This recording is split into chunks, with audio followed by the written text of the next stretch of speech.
With $4 trillion in debt, we're going into debt an additional $1 billion, a little more than $1 billion every working day of the year. While we sit here tonight, we will go into debt an additional $50 million in an hour and a half. Now, it's not the Republicans' fault, of course, and it's not the Democrats' fault, and what I'm looking for is who did it. Now, they're the two folks involved, so maybe if you put them together, they did it. Now, the facts are we have to fix it. Somewhere out there, there's an extraterrestrial that's doing this to us, I guess. And everybody says they take responsibility. Somebody somewhere has to take responsibility for this. That was independent candidate Ross Perot during the second of 3 presidential debates on October 15, 1992. Talking about one of his favorite issues, the U.S. debt. In that election, the Texas businessman won 19% of the popular vote, the largest vote for an independent candidate since Theodore Roosevelt. Mr. Perot ran a second independent presidential campaign in 1996, and tonight he's our focus on the contenders.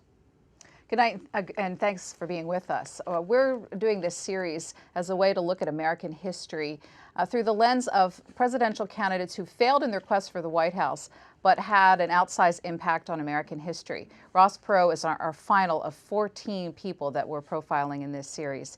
And tonight, joining us for our discussion, 2 hours, on Ross Perot is historian and biographer Doug Brinkley.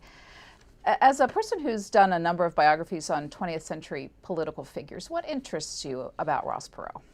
Well, that he has a pioneer spirit in him. He really harkens back to the 19th century, early 20th century. He's more like Henry Ford or Thomas Edison. He's not politics as usual.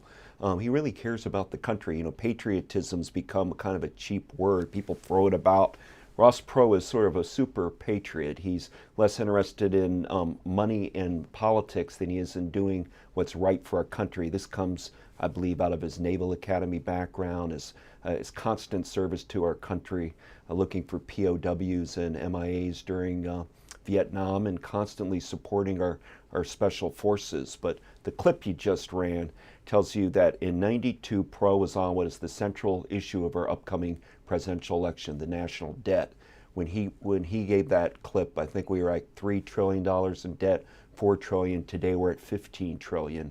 And when he was talking about the great sucking sound of jobs leaving America due to NAFTA, outsourcing, it's probably on the left the issue that most disturbs middle-class Americans is that jobs have gone overseas, and many of our towns in the Midwest, South are languishing right now. So the issues that Ross Perot talked about in his campaigns are being echoed today by the Tea Party people on the right and the Occupy Wall Street people on the left. Is that what you're saying? Exactly, and he's a centrist. He's not, you can't look at Ross Perot into the paradigm of typical politics. We often want to label people, you know, right, left. I mean, he's something out of an older American fiber of the, you know, wagon trains out west, or of the World War II or Korean War heroes, soldiers, explorers, inventors. That's what Ross Perot's really about. His entering in '92 was really not about politics as much as it was public service. And you have to say this about Ross Perot in '92 and '96. He put his considerable amount of money where his mouth was. He ran. Every season we have people flirting with third-party runs, but Ross Perot did it, and it's quite extraordinary to get, you know, about 19% of a vote. It's kind of unprecedented, and it came from middle-class people all over America. So it's interesting to reflect now on this whole United We Stand movement that Ross Perot ran in '92 and with the Reform Party in '96, and wondering, is there going to be a third-party person? Is there a Ross Perot that might enter the mix in 2012? But if you really look at his platform in '92, he seems to have been right on a lot of the key issues, including border problems, drugs, violence on the Texas-Mexico border, the need for public school education. He has very controversial things like putting gasoline tax on, but all these issues, if we look at Ross Perot, his legacy really invigorates our current debate. For many Americans outside of Texas, 1992 was perhaps their introduction to Ross Perot. But in fact, he'd been on the national stage for a while. In the late 80s, he began speaking out about these issues that he was concerned about. We looked in our video library, and our first coverage of Ross Perot was back in 1987. Here he is speaking before the American Bankers Association that year. Let's look at where we are. And let's take the rose-colored glasses off. All these folks in the paper this morning saying there's no problem, all the fundamentals are sound. I think we've had enough Dr. Feelgood. I think we're all grown. I think we're tough enough to take bad news. And I think it's time we look at the facts. We've got a $3 trillion debt by 1988. Our debt's being significantly funded by foreign nations at this point. The greatest nation in the history of man doesn't even have the will to pass a national budget. We continue to pass continuing resolutions that put us ever deeper into debt, and we've given up trying to live within our means as a country. There's no correlation between taxes paid in and money spent. We are losing in international business competition. Some of our banks have problems. Savings and loans have serious problems. Wall Street is bouncing all over the place. Our personal spending habits of our people are as bleak as our federal spending habits. Our people spend everything they make, all they can borrow, and they have no savings. 1987, 24 years ago, and except for upping the numbers and the fact that Americans are now saving because of the 2008 crisis, almost every one of these issues could be talked about with the same words today. Yeah, you know, and that's absolutely correct. And remember why Ross Perot could give that speech. He was a genius, really, at startup operations. He understood the corporate world. In 1962, he created electronic data systems and ended up selling it a few years before that speech, I believe 1984, to General Motors, and became arguably the richest person in Texas, and was getting on the cover of Fortune magazine. And so he knows what he's talking about of how to take a startup business. And he was very early on what today we call the internet revolution, really the importance of data collection for companies.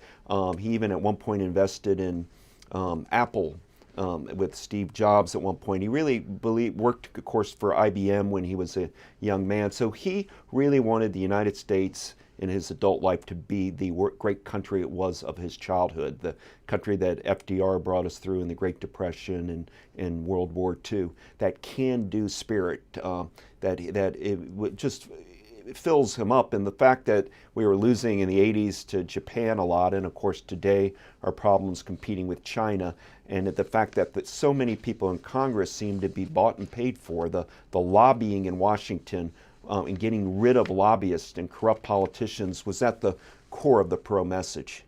This Contender Series is a call-in program, and you make it very interesting, and we will in a few minutes put our phone numbers on the screen so you can be involved in our conversation about Ross Perot, the issues he was involved in then, and his legacy in our politics today. In 1993, this book was published, Perot and His People, Disrupting the Balance of Power. Carolyn Barta, a longtime Texas journalist, was the author of the book, and she's joining us for the rest of our program from her home in Texas. She's in Dallas tonight. Carolyn Barta, you knew Ross Perot as a Texas journalist long before many Americans met him.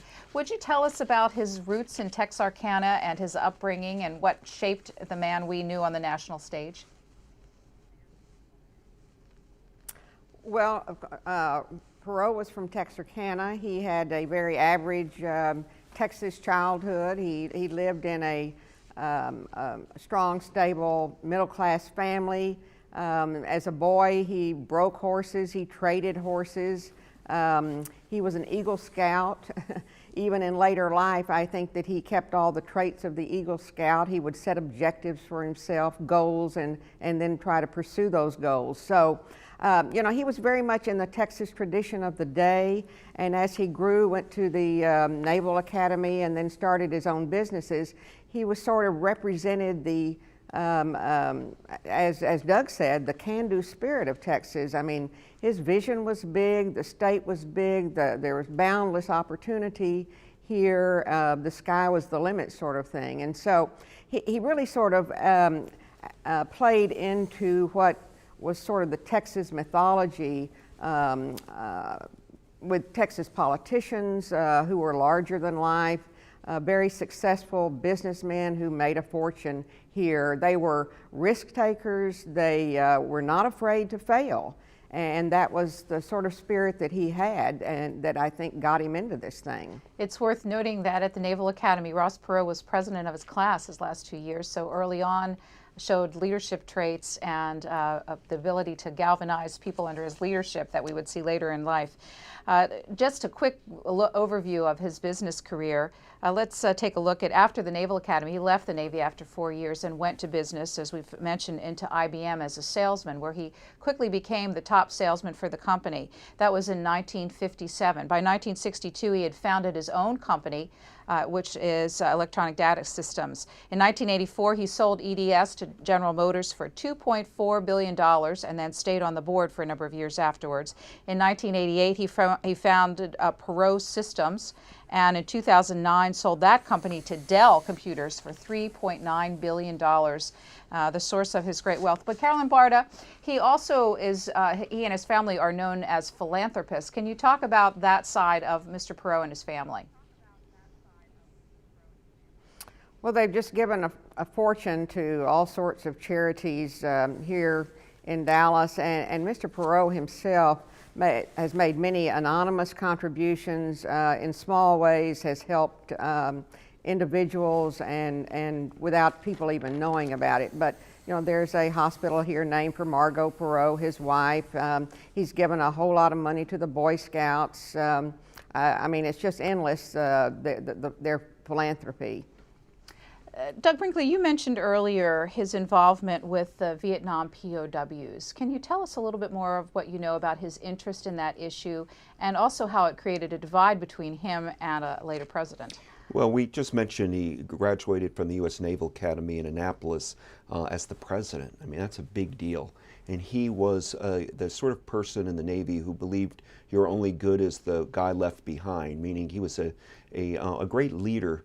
And during those years when he was in the Navy, he had sometimes would have to go and get soldiers that were on leave or got drunk in a foreign town and get them back on the ship. And it became sort of a hallmark of his life. You never leave anybody behind. And he was very upset during the Vietnam War, rightfully so, that the United States, we didn't push the POW-MIA issue enough. And Ross Perot stepped into that fray and did very dramatically, went to back channel negotiations with Vietnam to say we want every one of our guys back. And he's become really a hero of the U.S. military of veterans for his constant concern about our soldiers and our troops. Recently, I gave a talk down for Veterans Day in Dallas, and it was a group called Daughters of World War II. These are the daughters of our World War II veterans, and there were hundreds of World War II vets there.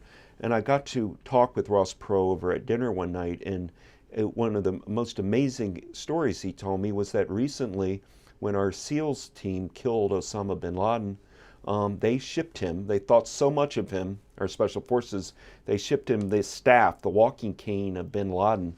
And he subsequently went to Fort Pierce, Florida, to the SEAL Museum, which people should definitely go visit if you're in Florida over the holiday, because I think our Naval SEALs this year should be Times People of the Year. But Perot had the stick there with all of the SEALs in attendance of bin Laden.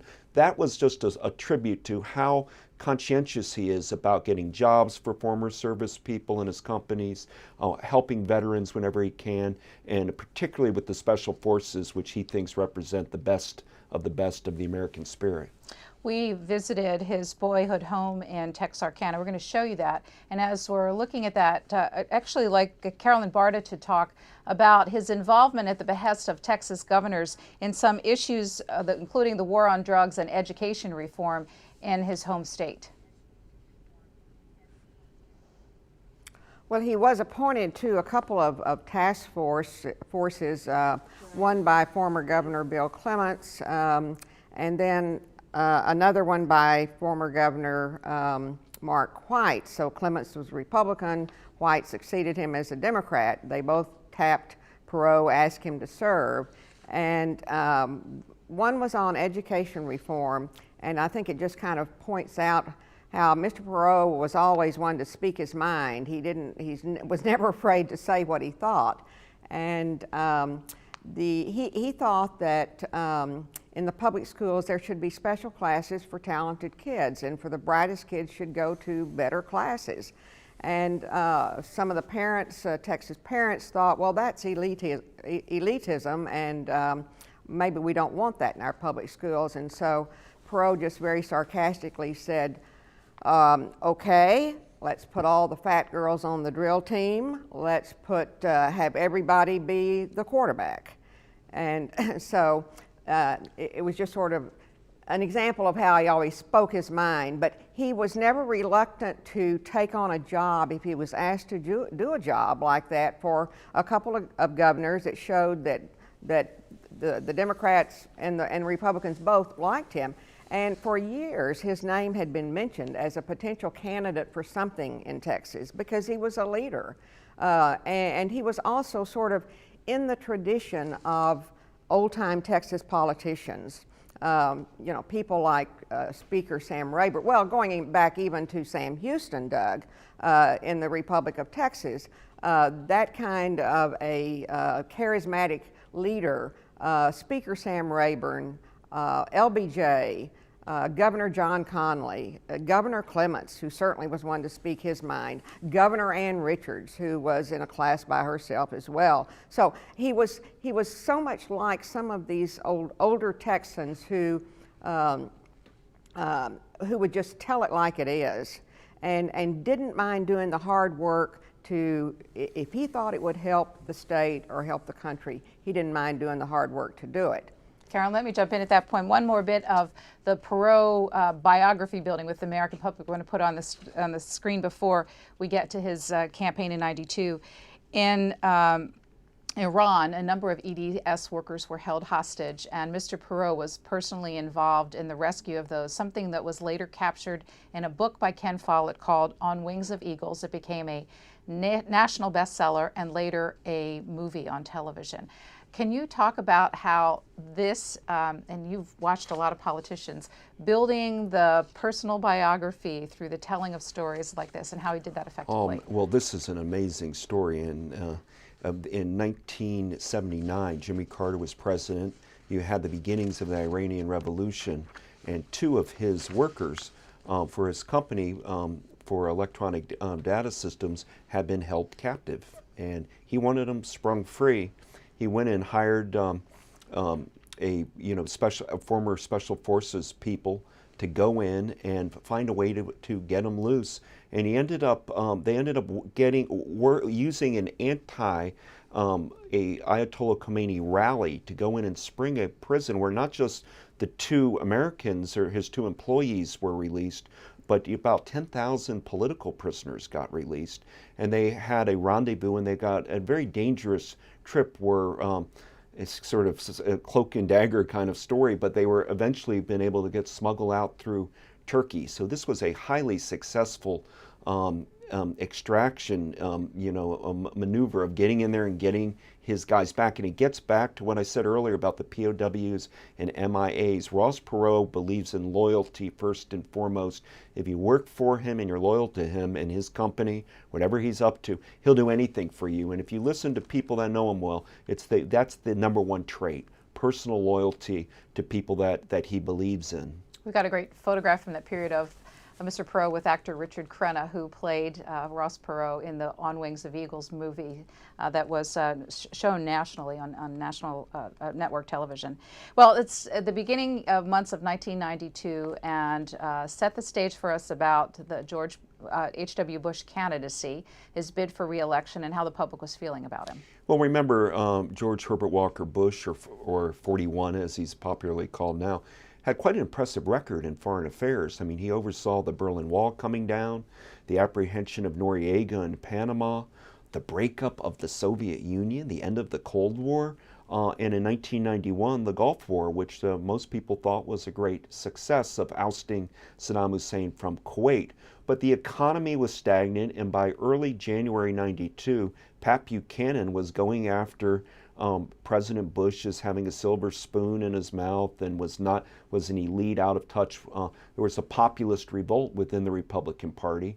Also that spring, you had another insurgent, Jerry Brown, coming in and trying to retract, and of course Bill Clinton gets the nomination. So you've got the new Democrat, Bill Clinton, and you have George Herbert Walker Bush, and suddenly Ross Perot goes on Larry King on CNN and says, look, I'm going to run as an independent if I can be on the ballot in all 50 states. If I'm drafted, I'm not going out to run the typical campaign, but the people want my ideas, and they were ones we talked about at the outset here, particularly balancing the budget and the stopping of outsourcing of jobs, but also he was opposed to the war in Iraq, the Gulf War, because he thought that it was going to be a mistake and that instead special forces should have gone in and killed Saddam Hussein. But he launched this amazing third-party run and started soaring in the polls and became the darling of the summer of 92, and then we'll pick up the rest of the story in a little bit. Let's show that Larry King Live, February 20th, 1992 interview when Ross Perot announces his willingness to run. Let's go down to grassroots America, where the people are hurting. And everybody's saying, why are we in this mess? First thing I'd like you to do, all of you, is look in the mirror. We're the owners of this country. We don't act like the owners. We act like white rabbits that get programmed by messages coming out of Washington. We own this place. Is there any scenario in which you would run for president? Can you give me a scenario in which you'd say, okay, I'm in? Well, number one, I don't want to. I know, but is there a scenario? Number two, you know, if you're that serious, you, the people, are that serious, you register me in 50 states. And if you're not willing to organize and do that, then this is all just talk. Stay with me, Larry. Are you I'm saying saying to the ordinary folks, if you're dead serious, start then committees in I want to Florida, see some Georgia. sweat. I want to see some sweat. Why do I want to see some sweat? I said it earlier. I want you in the ring. Carolyn, Barta, let me ask you about how much a surprise that announcement was by the time it was made in February of 92. Well, I guess it surprised most people, but the truth of the matter was that he'd been out on the making speeches for several years, but and particularly leading up to the Larry King Live interview. He had, in fact, just a couple of weeks before that, he was in Tennessee to speak to a business group, and he was interviewed by a reporter there, and he told him virtually the same thing, that if he saw some skin in the game, if people would get in the ring and get him on the ballot, that he would think about doing it. Well, nothing much came of that. It was published. Nothing much came of it, and Perot was talking to a man in Tennessee and another one in Florida who were sort of activists and trying to draft him to run. And John J. Hooker in Tennessee, sort of a flamboyant businessman, kept calling him, talking to him, and trying to get him to run. And it got to the point where they started talking about, well, where should I announce? And they considered conventional sources, New York Times, LA Times, Wall Street Journal, and he liked Larry King Live. In fact, throughout the campaign, he liked going on talk shows where he could talk, and get his message out. Anyway, as I was told the story, John Siegenthaler of the Tennessean had the editor-publisher there formerly called Larry King Live, and I'm not sure whether he set it up or whether he just told them to ask the question. Perot said that he was going on Larry King Live to talk about the economy, and he made an impulsive statement. He never thought it would go anywhere. But the truth of the matter is he had been thinking about this for quite a long time. And even 3 months before, he made a speech in Tampa to a group called Throw the Hypocritical Rascals Out. And a man down there, Jack Gargan, was trying to do a draft campaign. There were signs, draft Perot, 1,000, 2,000 people listening to him speak down there. And he was curious about it. How do you get on 50 ballots? And in fact, asked some of his staff people to do some research to see how do you get on the ballot. So he'd been mulling it over in his head for a good while. It was a surprise to most of the country, but I think that he'd been thinking about it for a good while. And his challenge to his supporters to get him on the ballot in 50 states really became the subject of Carolyn Barta's book, which, as she contends, is really all about the people who followed Ross Perot and how they were galvanized to move outside of the conventional two-party system in support of issues and this figure leading those issues on their minds. We'll talk a lot more about that as the program continues. But 2 clips, and then we're going to start taking calls. These are back-to-back clips that just give you a sense of flavor. Doug Brinkley mentioned earlier that Ross Perot was very critical of George H.W. Bush's prosecution of the first Gulf War. We'll hear about that in an interview that he gave to C-SPAN in March of 1992. And then immediately after that, also in the spring of 1992, you'll hear a clip from a very well-known Texas journalist, Molly Ivins, who is now passed, but very well known in national and Texas politics. And she was asked in the spring to talk about this Texas politician that she knew so well. So we'll show you both those clips, and then we'll come back and start taking your calls. They should understand and why we're going to war. Now let's take the example you gave me. It was 4 months before the White House could figure out why we were doing it. One time it was jobs, next time it was oil. Finally they got it together, and it was had to get rid of nuclear, chemical, bacteriological, and Hussein. Well, guess what we've still got? Nuclear, chemical, bacteriological, and Hussein. Didn't accomplish any objective. Say, but we recovered Kuwait for the Emir. Now, if I knock on your door and say, I'd like to borrow your son, go to the Middle East, so that this dude with 70 wives, who's got a minister for sex to find him a virgin every Thursday night, can have his throne back, you'd probably hit me right in the mouth. And then one day I made a real serious mistake about Ross Perot in my column. I was writing about that stupid tax reform idea that they had during the Reagan years, where they abolished the progressive income tax and put in the 2-tier flat tax rate. And I was talking in my column about why it was a bad idea, and I closed by saying, so you see, if you make more than $17,500 a year, you will now be in exactly the same tax bracket as H. Ross Perot. And then, because my high school English teacher taught me to write balanced sentences, I added, comma, who makes more than $1 million a year? See, I want to show the disparity between your $17,500 and makes more than $1 million a year. But I made the fatal journalistic error. I did not check. I knew he was by reputation big rich, and I thought it was a safe claim. But I did not check. The next day, the guys disappeared in print, and the guys at our business desk in Dallas called. They're just laughing their asses off. They said, Ivins, H. Ross Perot makes $1 million a day.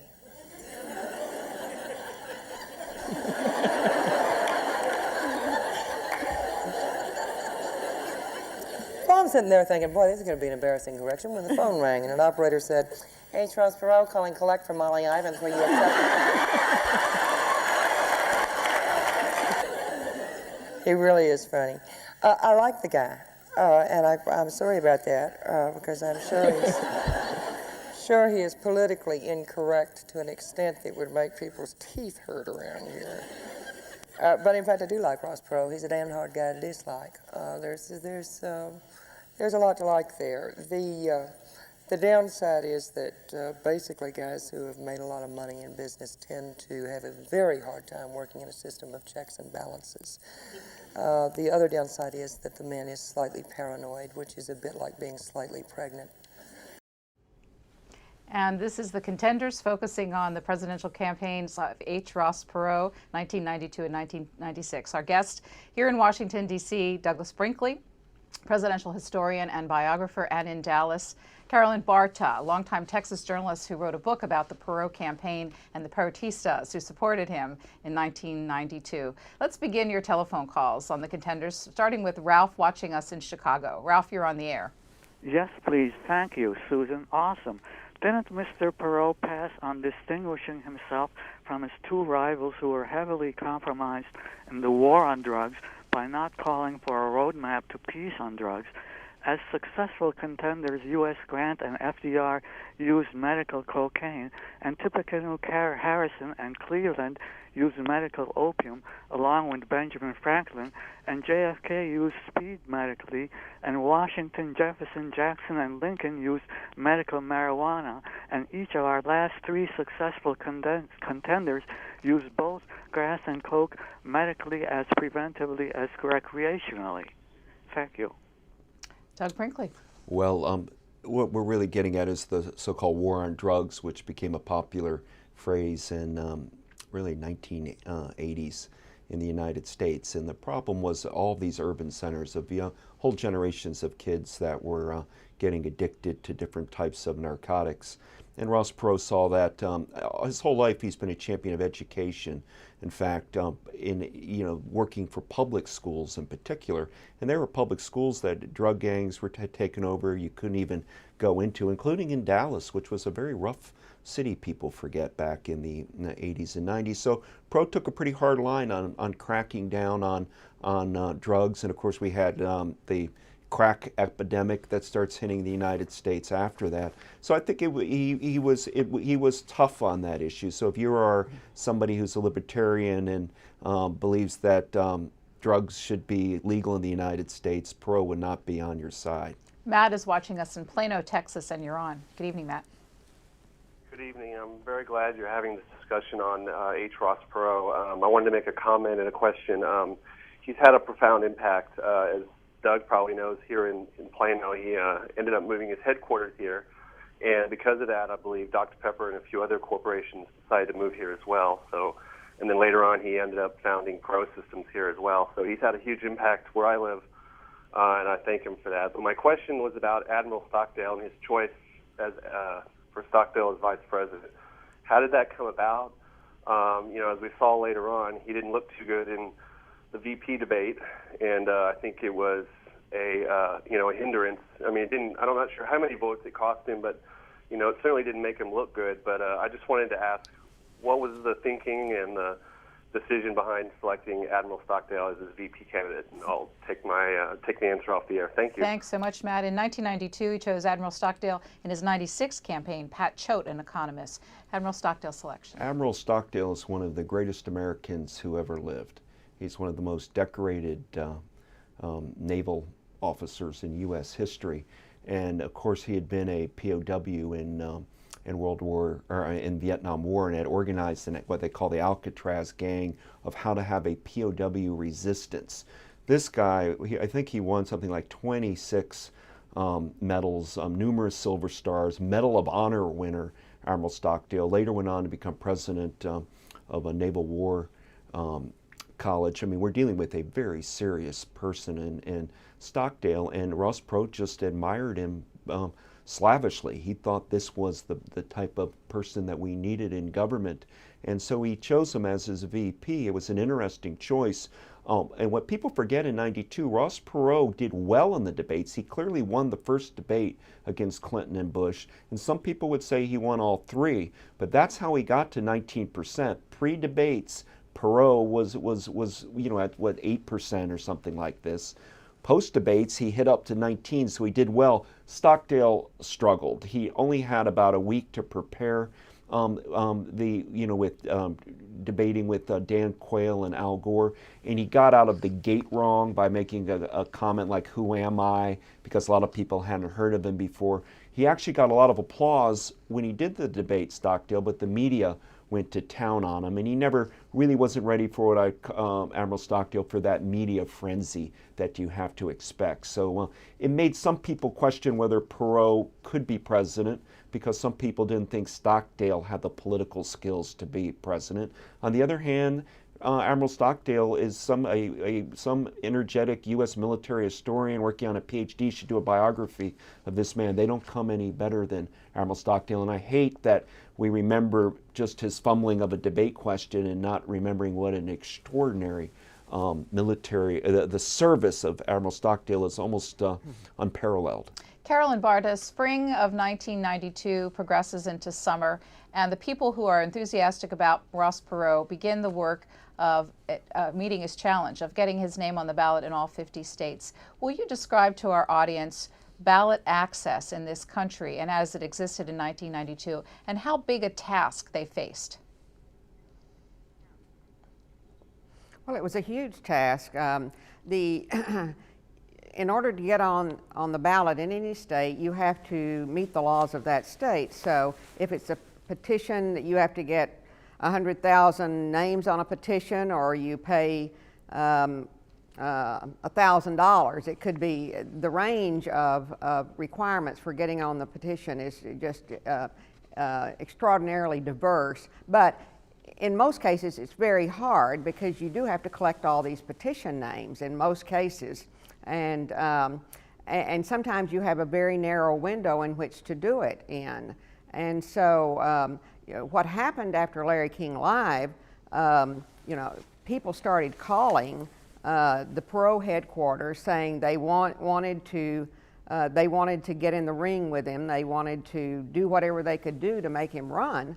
And so they set up a phone bank there at his headquarters in Dallas, and volunteers came in and manned the phone banks, and they were having people call from all over the country.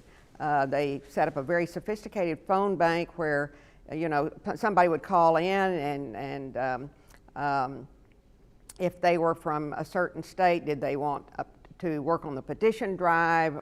Did they want to volunteer? Did they want to know when Perot was going to be next on TV? Punch, punch, punch, and it would go to wherever to answer the person's question. But what then the Perot organization had to do, and Perot called in 6 people from his company and asked them to start figuring out how to do this. How do we get on the ballot in 50 states, and start working with people who are volunteering in all of these states to find out what the law is in that state and to start working to do it. And so it was an enormous task. Once you get on the ballot, and if you reach a certain threshold, you establish a ballot position for the future. And Perot established a ballot access position in actually 92, 96, and then even he established it in 96 so that Pat Buchanan, who ran on the Reform Party ticket in 2000, had the ballot access in all the states. So it was initially it's almost impossible, but I mean, like I said, he never feared doing the impossible, and got his team to work, got leaders in every state to handle the petition drive if that was what was needed in that state. And as the spring moved into summer, Ross Perot was in some polls reaching 39% of public approval ratings. So the two parties were really beginning to take this man's candidacy quite seriously. Bill Clinton moving toward his nomination as a new Democrat, as you said, and the incumbent president, George Bush, probably wondering what was happening here with this challenge from Ross Perot. Two Texans going against one another. Can you talk more about the relationship between the two? Well, first off, Bush 41 is really a Houston figure, which is about international companies, and it's about the oil industry and trading. Ross Perot was working with, with IBM and then with his own data services company. They were just in different Texas industries and different geography, but they got into a terrible feud over the POW and MIA's issues. He really accused Bush and particularly the CIA in general of being part of a drug trade in Southeast Asia, that they were actually doing kind of slush fund monies to by selling heroin and other opiates. And we should interject, George Bush was head of the CIA. Yeah, exactly. So it became pretty nasty between the two. There's no love lost between George Herbert Walker Bush and Ross Perot, but that's politics.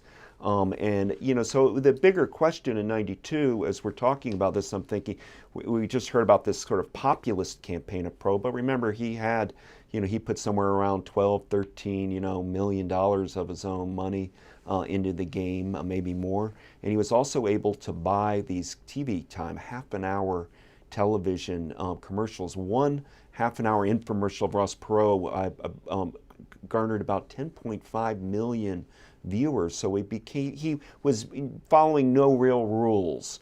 And of course, George Herbert Walker Bush had been head of the Republican Party, and Clinton was the darling of the Democratic Party. Perot was filling this vital center, and really was trying to champion the middle class, everyday American people versus special interest. He is the original anti money in Washington guy, and that's also an issue we're talking about now. He saw that was going to be a doom for us. Let's take our next call. It's from Indianapolis. Jerry watching us there. Hi, Jerry. How you doing, ma'am? Do you have a question for us? Yes, ma'am. My name is Jerry Ingram. I got a question. When Ross Perot and Bill Clinton try to get neck to neck with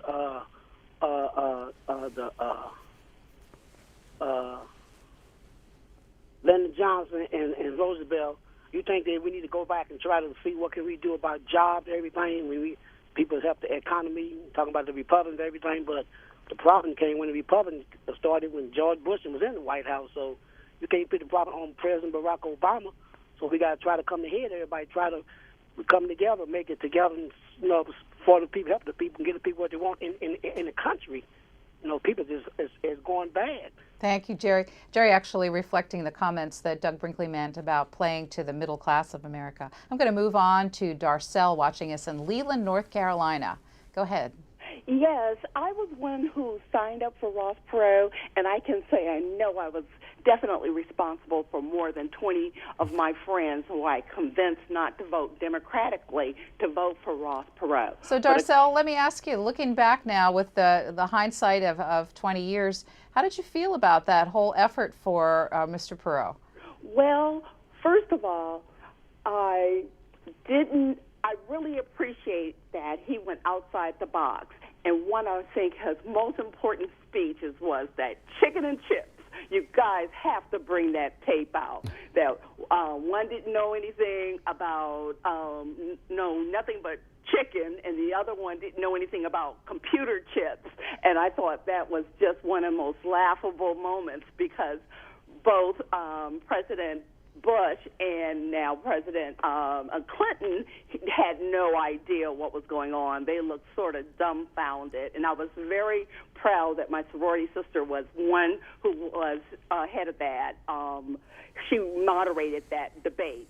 But I was somewhat concerned about his daughter, and I hope you guys mentioned something about his daughter was supposed to be assassinated, and so they were going to take him off the, he was going to lead the campaign. That was a curiosity, as well as I was not really quite sure his feelings about race. Now, I felt comfortable. He had a very large turnout in Flint, Michigan at the defunct Hyatt Regency. There was all kinds of UAW people there. They were very excited about this man because he seemed to be very sincere.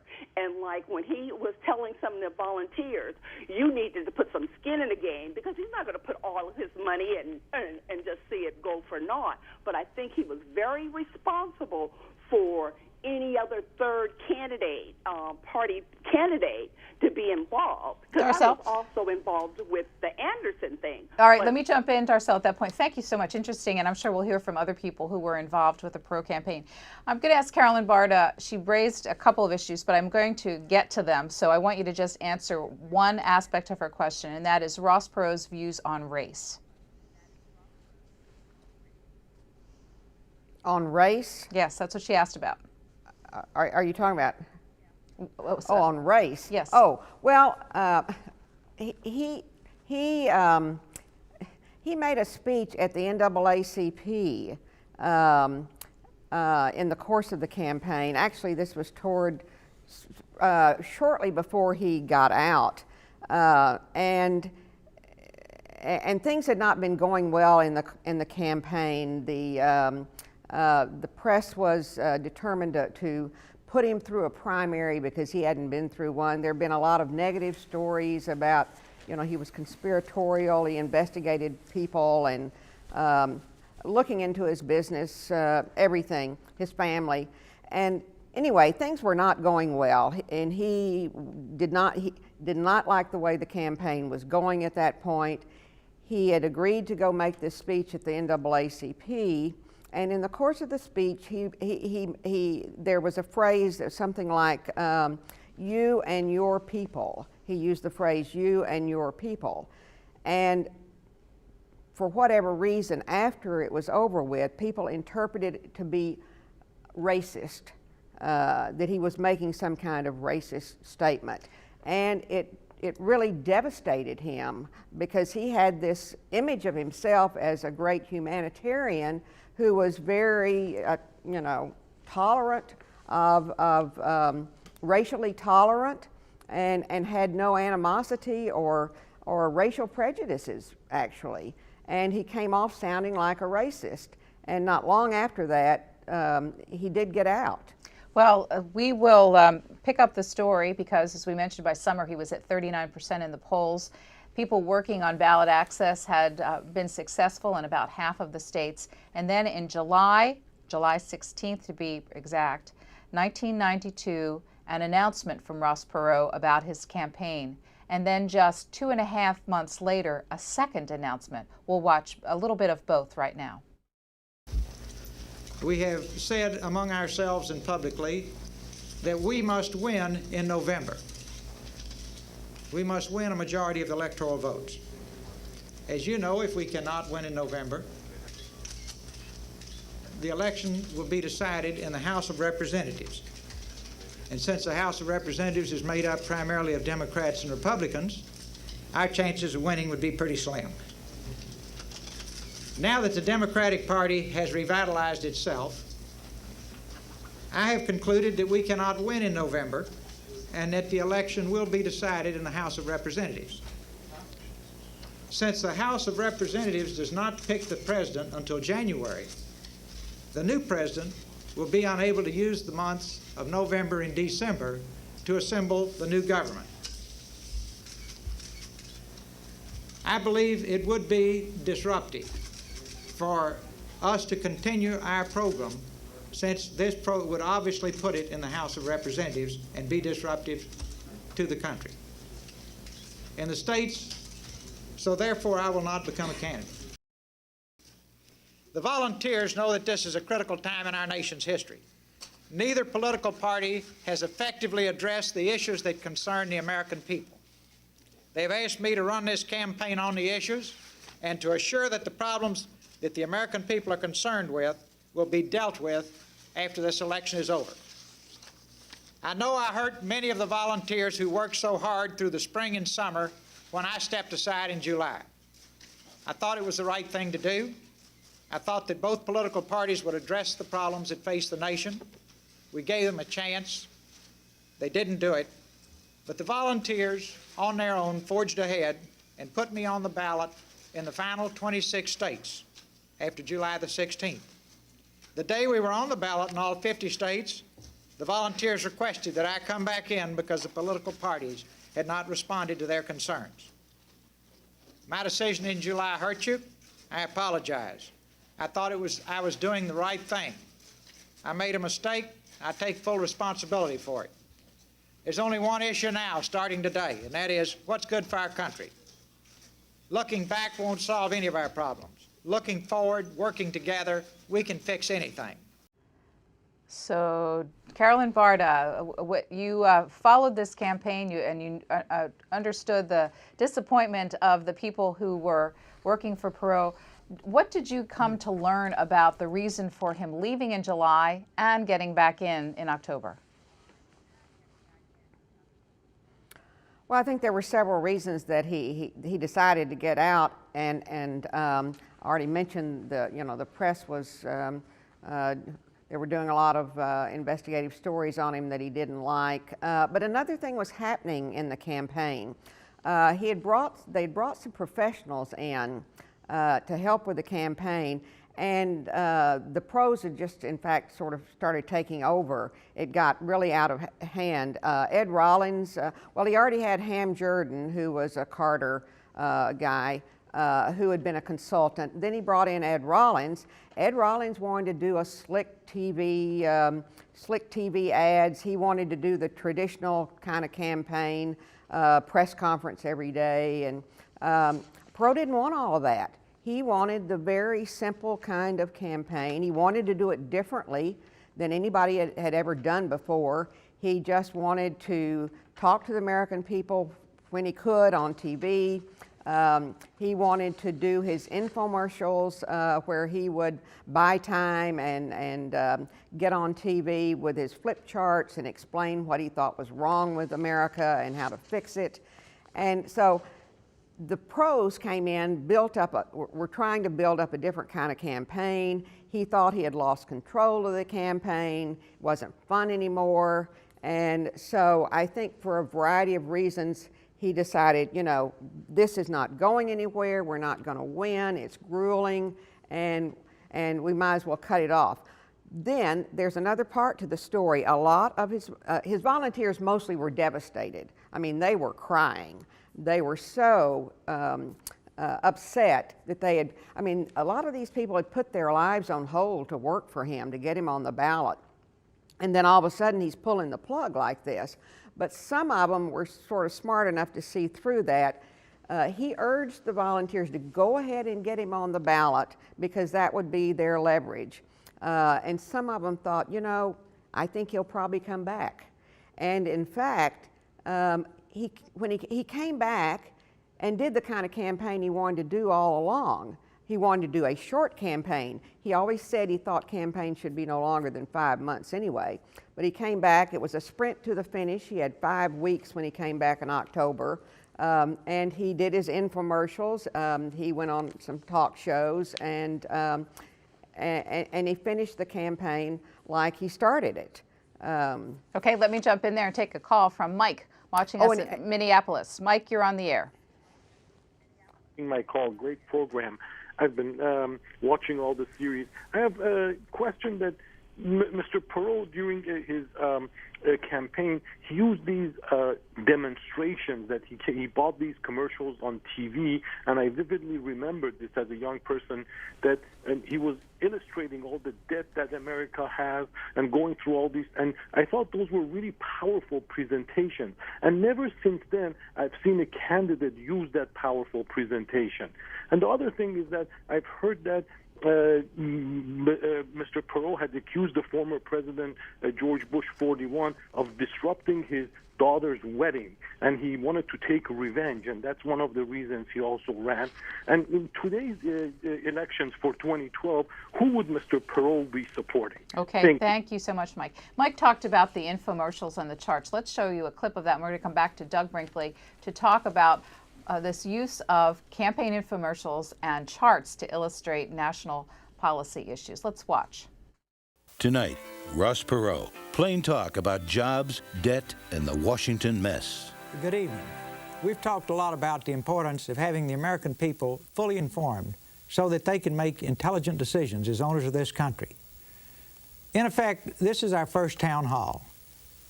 I thought it would be a good idea to take the most important problem first.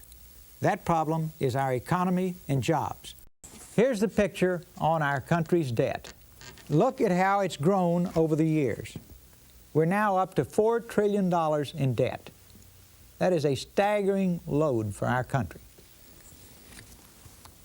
To help you understand how fast this debt has grown and when it grew, the green is the debt we had in 1980. The red is the debt that has been incurred in the last 12 years.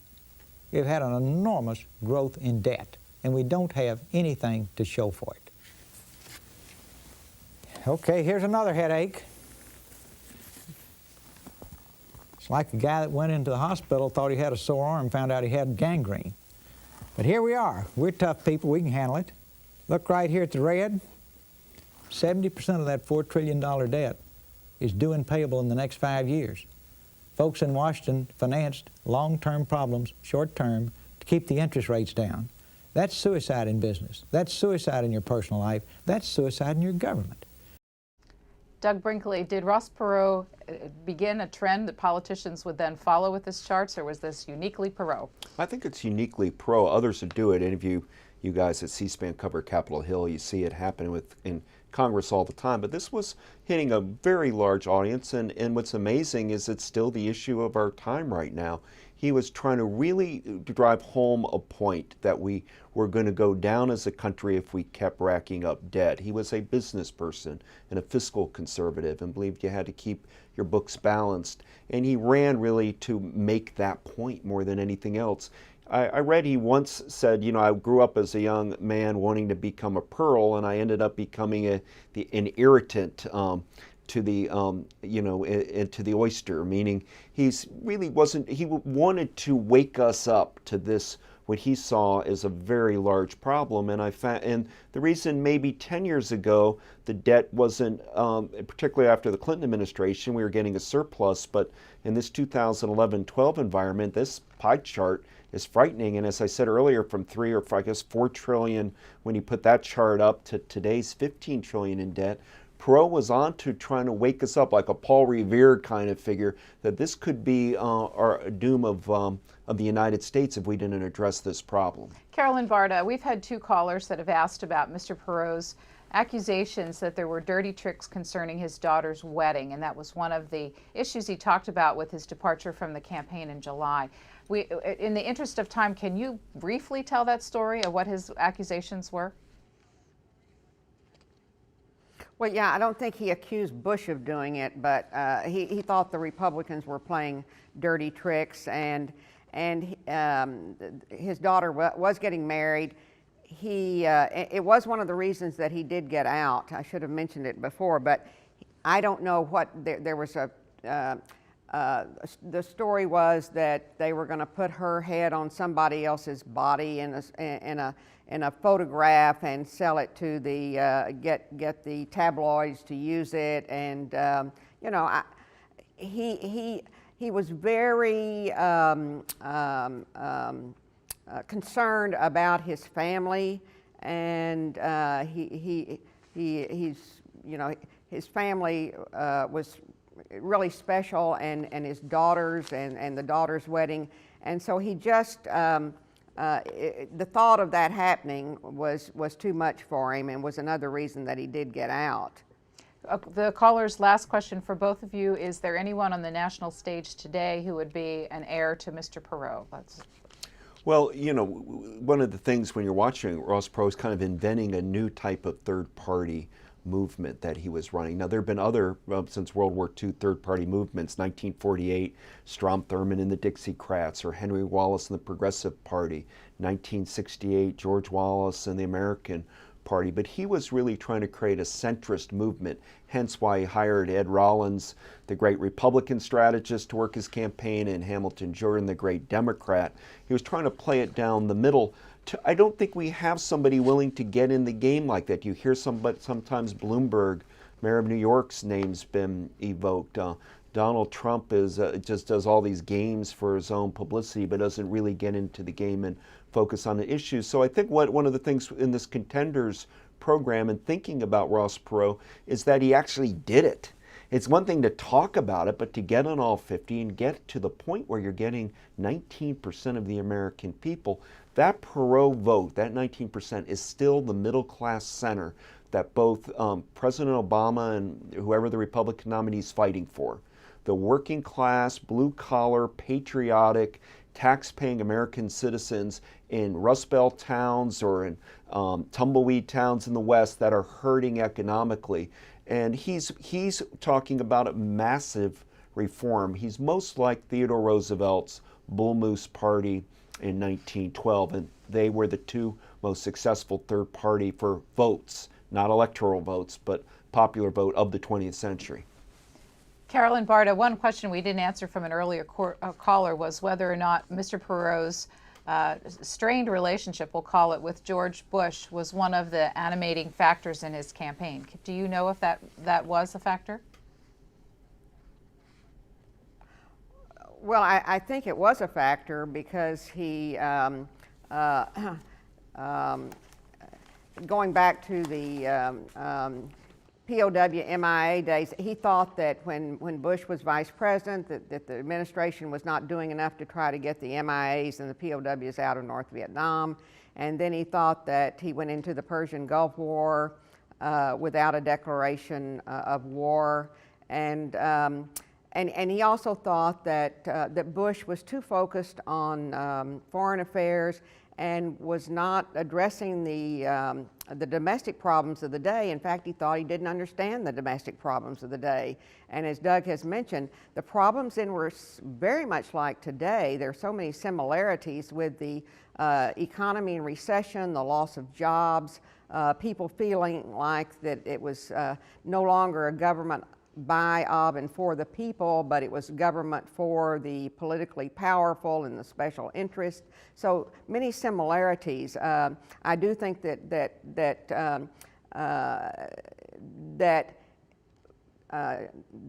he felt that George W. Bush was not up to the job, and that was one of the reasons that he wanted to run. But back to the question of whether anybody could do it today. Maybe somebody like Bloomberg, Mayor Bloomberg, somebody who does have their own money who could do a similar campaign like him, but he was really uniquely positioned to run at that particular time, a conservative with a populist touch. I think what happened to the Reform Party over the years shows the difficulty in maintaining this kind of a third-party movement. Yes, Teddy Roosevelt in 1912 got 27% and 88 electoral votes. Then comes Ross Perot in 1992, and he got no electoral votes. He got almost 20 million votes, popular votes, no electoral votes.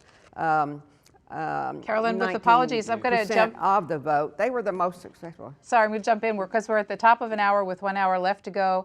And Doug, you have a quick comment, and then I got a call one here. very important quick comment.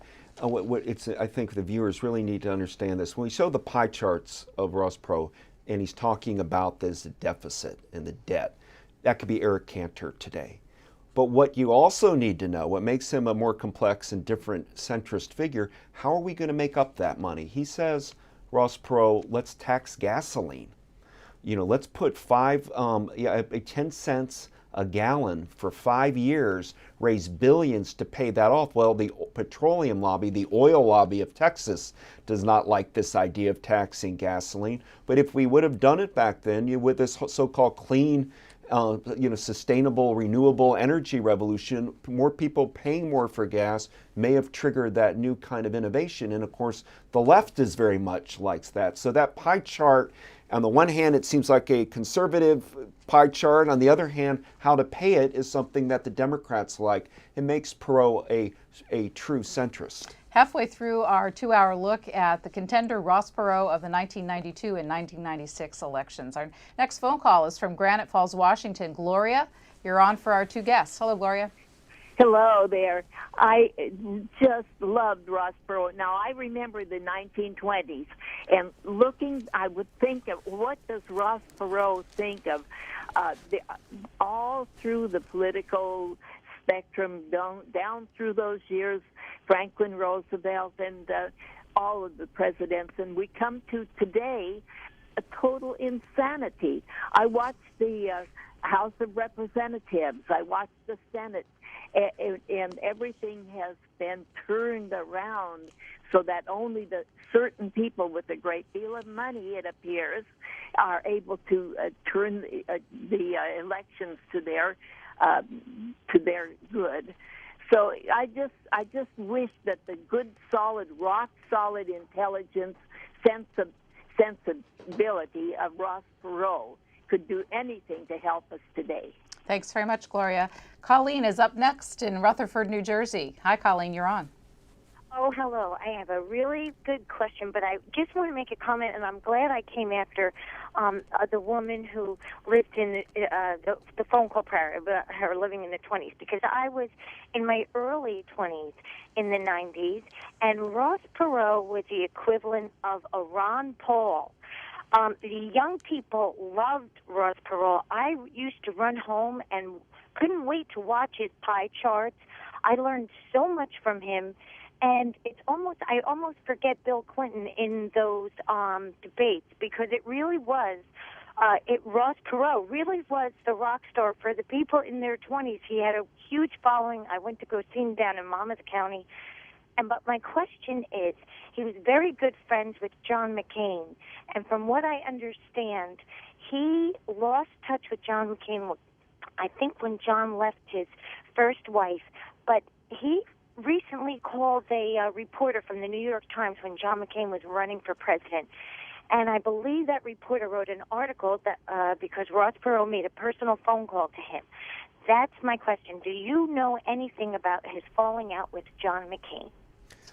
Well, he was for Mitt Romney, Ross Perot, for the Republican nomination the last presidential election, not McCain. It's part of that just feuds that Ross Perot has. We've got to really understand this is Mr. Perot's not somebody playing right-left politics. He's not what we get on our cable talk show fest, or even what's happening in Washington, D.C. And so anybody who he thinks is abandoning principles on, for example, doing away with PACs or super PACs, and you can see that the McCain was willing to start compromising on a lot of his integrity and principles, and so Perot, abandoned him at that point. But also, I just want to say, I mean, we've got there. It's the side of Ross Perot is about action. It's whatever it takes to fix the problem. He's not really about talk. I think there's a famous quote that's in their family, or one of his favorite things is, "I don't want to hear about people that say the river's dirty. I want people that are going to clean the river, get out there and do things." And he's enigmatic in certain ways. You can't pigeonhole him. He's mercurial. I mean, he's for a Texan that wants strict gun control and is for pro-environmental protection agency. He's pro-choice. Yet he's tough on issues about corporate America and outsourcing of jobs. He's tough on the war on drugs. You can go around. What you get is sort of a old style can-do American who believes in American exceptionalism but feels we're losing our edge, that somehow after World War II Americans got lazy, and we've got to, and not the everyday working people American, but we've stopped. Everybody's looking for leisure time and perks instead of kind of fixing the country. Country comes before corporation to Ross Perot, and I think he's diagnosing in 92 and 96 that American politics are broken and the financial system's broken, the military's not broken, and he's questioning how do we fix the other two. And I'm sure he still feels that way today. That caller mentioned as a young person in her 20s watching the debates and cheering on Mr. Perot. In our next set of clips, we're going to do a montage from 2 of the 3 debates, the presidential debates that happened that year. These young people, when they get out of this wonderful university, will have difficulty finding a job. We've got to clean this mess up, leave this country in good shape, and pass on the American dream to them. We've got to collect the taxes to do it. If there's a fairer way, I'm all ears.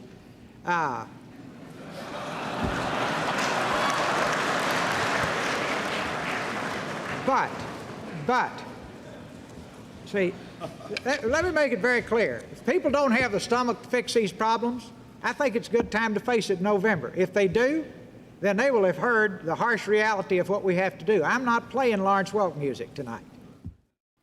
You implement that NAFTA, the Mexican trade agreement, where they pay people $1 an hour, have no health care, no retirement, no pollution controls, et cetera, et cetera, et cetera, and you're going to hear a giant sucking sound of jobs being pulled out of this country right at a time when we need the tax base to pay the debt and pay down the interest on the debt and get our house back in order. Who can give themselves a 23% pay raise anywhere in the world except Congress? Who would have 1,200 airplanes worth $2 billion a year just to fly around in? I don't have a free reserve parking place at National Airport. Why should my servants? I don't have an indoor gymnasium and an indoor tennis court, an indoor every other thing they can think of. I don't have a place where I can go make free TV to send to my constituents to try to brainwash them to elect me the next time. And I'm paying for all that for those guys. Ross Perot in 3 moments from the debates in the fall of 1992. And for the incumbent George H.W. Bush, there was a tough moment in those debates. You will recall he was captured looking at his watch during one of the debates. That became emblematic. We've got a photograph of it, of what? Of his campaign. Do you know? Do you remember that moment? Oh, of course I remember the moment. Look, George Herbert Walker Bush had a tough year in 1992. Everything was going wrong. Remember when James Carville said it's the economy's stupid. And he sort of felt that this was getting beneath him. We forget that debates haven't been always there. I mean, 1960, we had the Kennedy-Nixon debates, but we didn't have presidential debates all the way till 1976. And there was some feeling, particularly by George Herbert Walker Bush, that debates were a waste of time, that it was all about owning a soundbite, and it wasn't really about what building an organization or running the country was about. But it didn't help President Bush to be glancing at his watch in that regard, and I think it cost him in the election. Perot and Clinton did better in these debates than Bush. Carolyn, Barta, how did Ross Perot fare in the debates in the eyes of the public? Oh, I thought, I agree with Doug that he probably won the debates. And when George Bush looked at his watch, it sort of reinforced the idea that people had that he was not really engaged in the campaign. The debates were critical for Perot, and when the debates were over with, he had risen back up to maybe 21%. In '96, he was not in the debates. And it made a big difference. I think he only got maybe 8% in '96. So I think, going back to the question, could anybody else do it today? The problem might be getting on the debates, because now the Commission on Presidential Debates has such stringent requirements. Somebody would have to meet a 15% threshold on in I think maybe 5 different polls before they would be allowed to be in the general election debates. So the debates were very critical for Perot, the success that he had for getting his message out. Carolyn, Barta joining us from Dallas, longtime Texas journalist who wrote a book about Ross Perot's 1992 campaign and the people who helped him get on the ballot in all 50 states. Let's take our next call for Carolyn, Barta, and Doug Brinkley here in Washington. It's from Houston, Texas. Gregory, you're on the air. Hi, good evening. I had a couple of quick questions. First was, besides having the most popular votes since TR, what similarities do you see with Mr. Perot and Teddy Roosevelt in terms of their views, their outlook, and their politics? And second, who were some of the role models for Mr. Perot? He seems to have he seems to follow the mantra of William Jennings Bryan, Harry S. Truman, the buck stops here. What do you think about that? Thank you very much. Thanks so much. Douglas Brinkley has written a biography about Teddy Roosevelt. You'll take that question, please. Well, recently when I got to talk with Mr. Perot, he has 2 evergreen heroes in politics, and it's Theodore Roosevelt and then Winston Churchill. And he takes a lot from them. We forget now that both of them were considered, well, in TR's case, a damn cowboy. When Roosevelt became president, he was just, McKinley was assassinated, and the Republican Party of Mark Hanna and the old McKinley machine didn't trust TR. He was considered a iconoclast, an individualist, and particularly there's that whole cowboy notion. Ross Perot grew up in Texarkana. His father was a cotton broker, but also broke horses, went to cattle auctions, considered himself a bit of a Texas cowboy, and so everything about Theodore Roosevelt has impressed Ross Perot, and I think gave him courage. If TR can do a bull moose party, why can't I run in '92? And Churchill, it goes without saying, anybody who loves freedom and democracy and grit and courage, Winston Churchill's your figure, and those are the 2 people I think admires most. And in his office, a portrait of George Washington, and he talks about the founding fathers. But you know which founding father Ross Perot's like? I thought about this today. Patrick Henry. We always talk about the other founding fathers, the actual ones who become president, but this is about the contenders, and how do you have an American Revolution without that figure like Patrick Henry, an irritant? And those are the types of people that Ross Perot admires.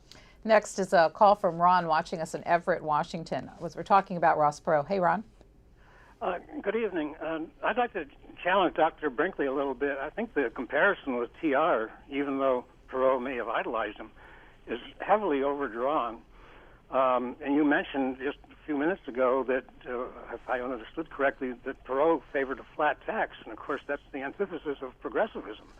I think TR was way out there to the left in the liberal progressive tradition, and even, of course, Obama this week was in Osawatomie to speak on the 100th anniversary of a TR speech there. And I don't, even though he may have supported oil tax, I don't think he really was a wilderness warrior the way you depicted. No, TR. nor is he Winston Churchill. One's not suggesting that. Those were his heroes, and people have them. TR is known as Edmund Morris and myself, many-sided Americans. A lot of people see in Theodore Roosevelt what they want to see in Theodore Roosevelt.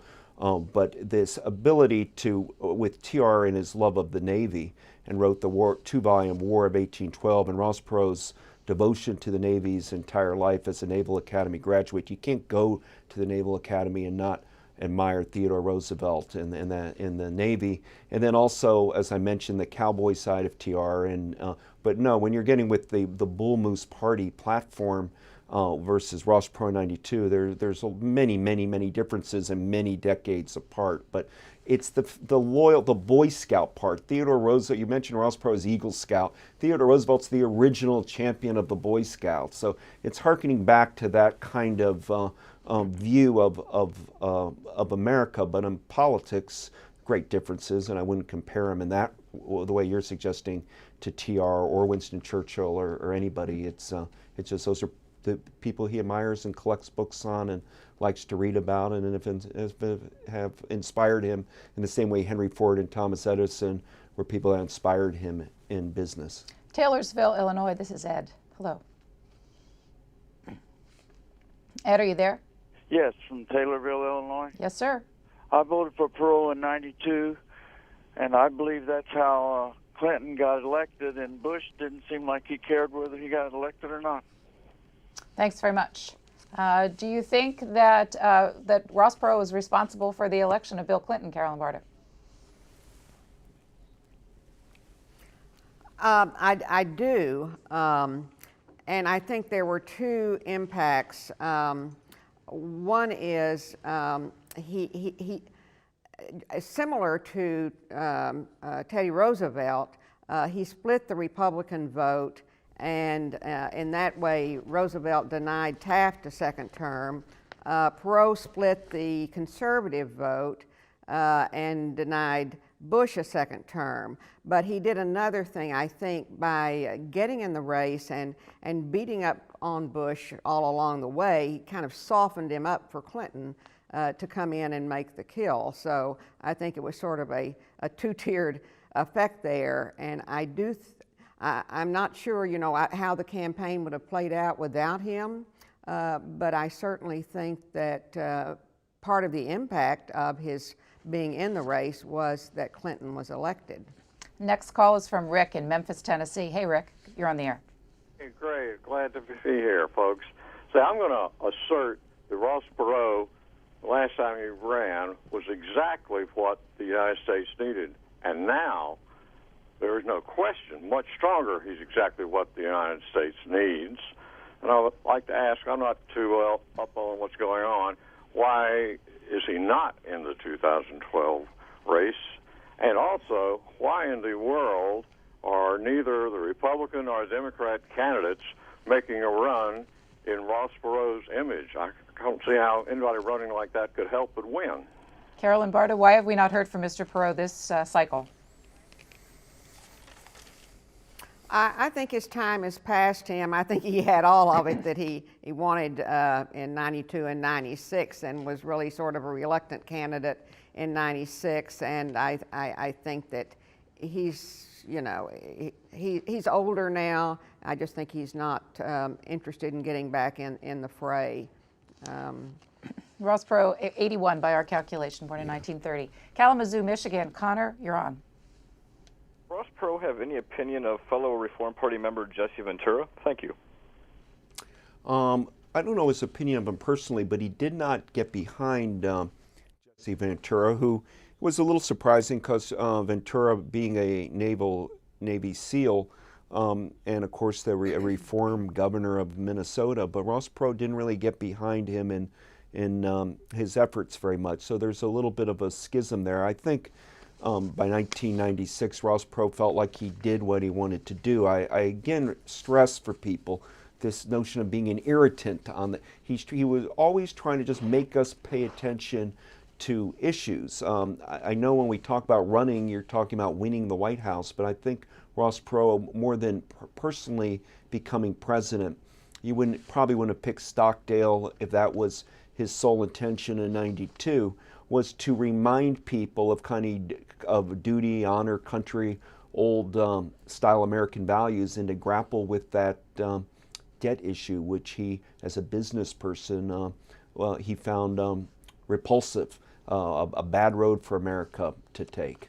We've referenced several times that Ross Perot won 19% of the popular vote, no electoral college votes. Let's look on the screen over this next telephone call at how the incumbent President George H.W. Bush did and the victor, Bill Clinton, governor of Arkansas, did in the final tally. And as we look at it, we're going to listen to Judy in Ogden, Utah. You're on, Judy. The one guy that got us all interested in politics back then, he got us with the NAFTA agreement. We used to go to his meetings that he had with his helpers, and we tore that NAFTA agreement apart, and we'd all take a chapter home and read it, come back and discuss it, and boy, people ought to read that someday and see the fiasco they did on it. But what I was wondering is, can you see anybody around at all in the future that would be anybody like him? Thank you. Thanks very much. We had that question before. Is there anyone in the wings? I think they have to come out of the military today. I mean, there is this, we used to be president, you had a military background, but I think Ross Perot is part of that tradition more. So maybe somebody out of an admiral or a general someday will come in and run a third-party movement. But I don't see anybody out there that's ready to put skin in the game that right now that's taken seriously. Buddy Roemer is looking to run a third party. He's no Ross Perot. You've got to have, I think, the money to really do a third party, and as previously mentioned, it's hard to get into the debates and the way the system's set up today. So, but America always produces unusual people at key moments, and I'm sure there'll be sometime in the future a serious third party candidate. Americans seem to have something of a flirtation with business people as presidents, but get so far. For example, Ross Perot, there was some talk about Herman Cain being earlier this year. Also, Mayor Bloomberg was mentioned as a businessman who might solve America's economic issues. We get so far as an electorate with them and then not all the way to the finish line. Can you talk a little bit about the kinds of people Americans seem to want as leaders? I think that's a wonderful point. We like the idea of somebody who's not part of Washington, somebody who's going to do what's right for the country, and not be beholden to the Democratic Party or the Republican Party. And we like thinking that either people from the military or corporate people, somebody who runs a company would know how to run the government. I mean, and yet once you have to start going on all the TV shows and traveling, and every aspect of your life gets investigated, I don't know how many people that want to run anymore. It's become pretty brutal we basically have to run for 2 or 3 years nonstop. I mean, President Obama and I'm sure Republican Romney or Gingrich or whoever it might be have to raise about $1 billion. And it's very off-putting in America, and I think we need to really investigate how we can shorten this nonstop running, because the president have very little time. I mean, they get elected and we're running another election in this country all the time. I don't see how it's helping us. That caller mentioned Ross Perot's involvement in NAFTA, the North American Free Trade Agreement, which was a hallmark of the Clinton administration. Ross Perot got very involved in the debate about that after his unsuccessful bid for the White House. And our next clip is a very well-watched debate he had about NAFTA with then Vice President Al Gore, again on the Larry King Live program on CNN. Let's watch. Say something about this. I didn't interrupt you. Okay, now, guys. We've got to have a climate in this country where we can create jobs in the good old USA. Okay, that is one thing that the president and vice president could do for us, and they're not. Excuse me. I'd like to say something about that, because that's a direct political threat against anybody who votes for this. We'll I think they fooled Colin Powell. He's a great soldier, doesn't know anything about business. Well, I don't want to sit here and listen to you just take shots at President Clinton.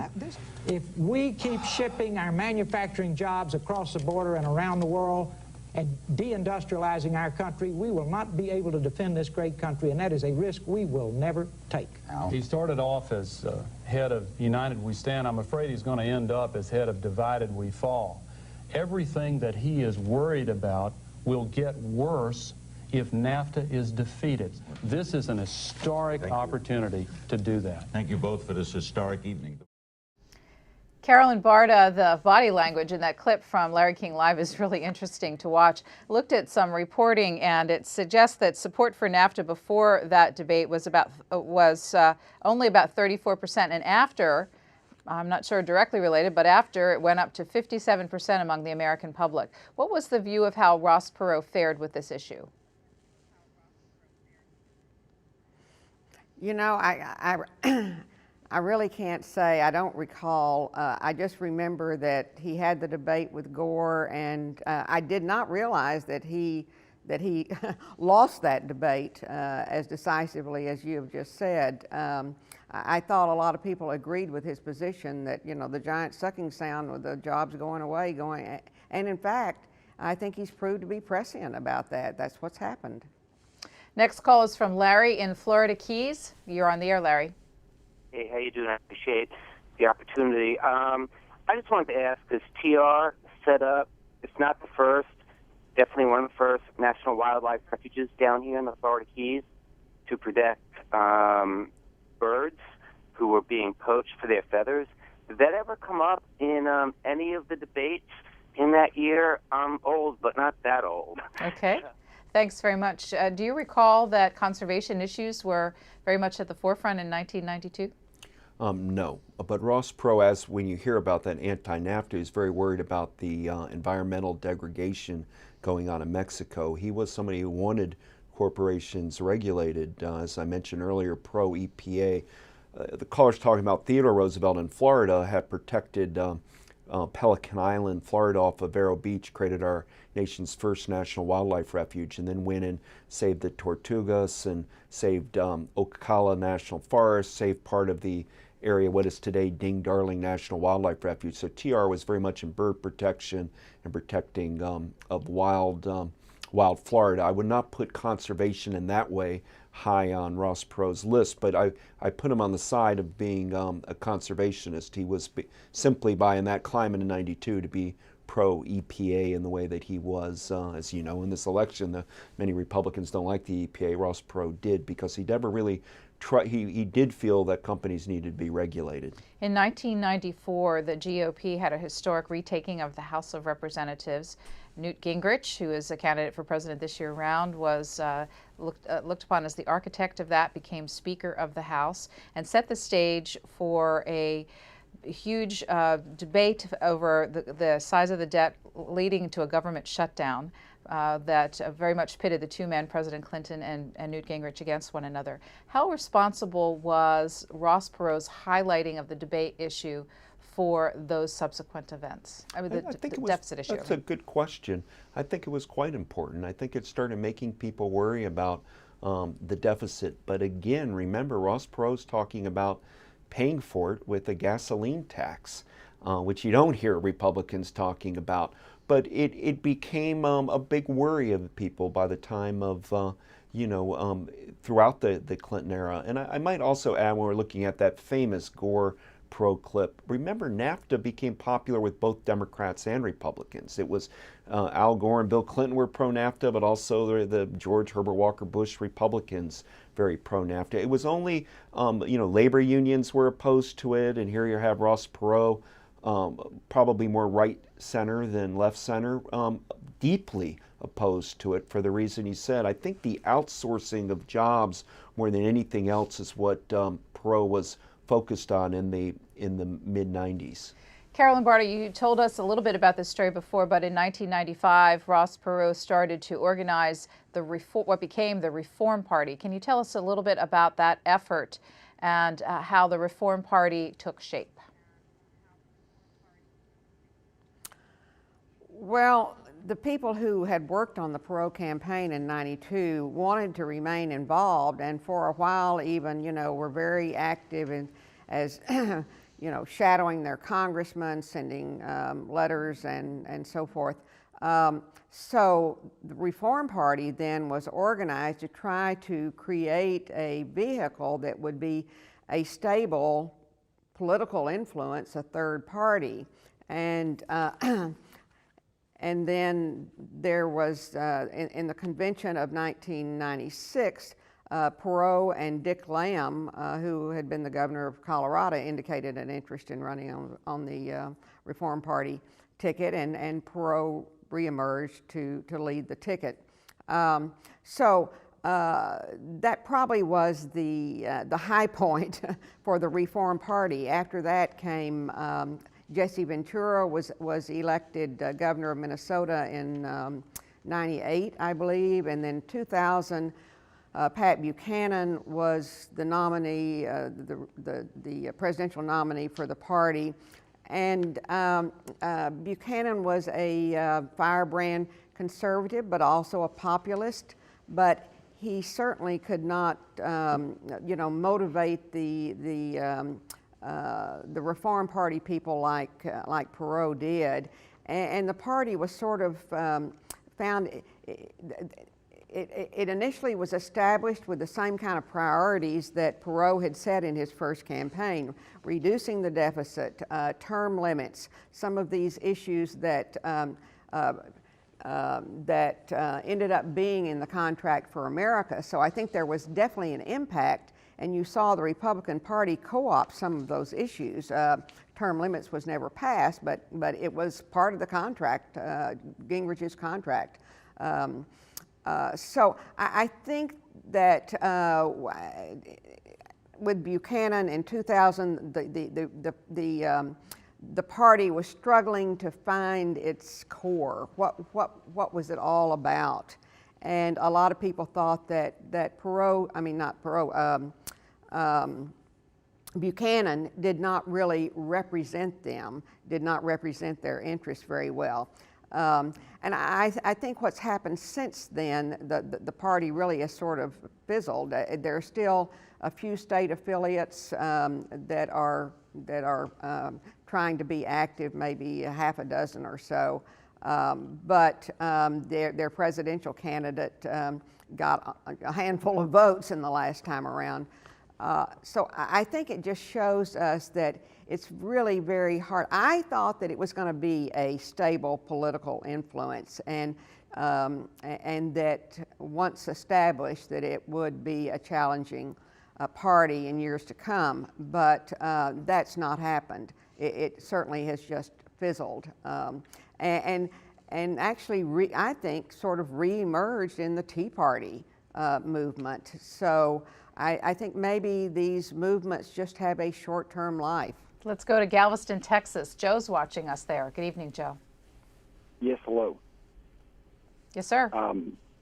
Well, first of all, I'd like to really thank C-SPAN, because every now and then people call in and say, well, you're on one side or you're on the other.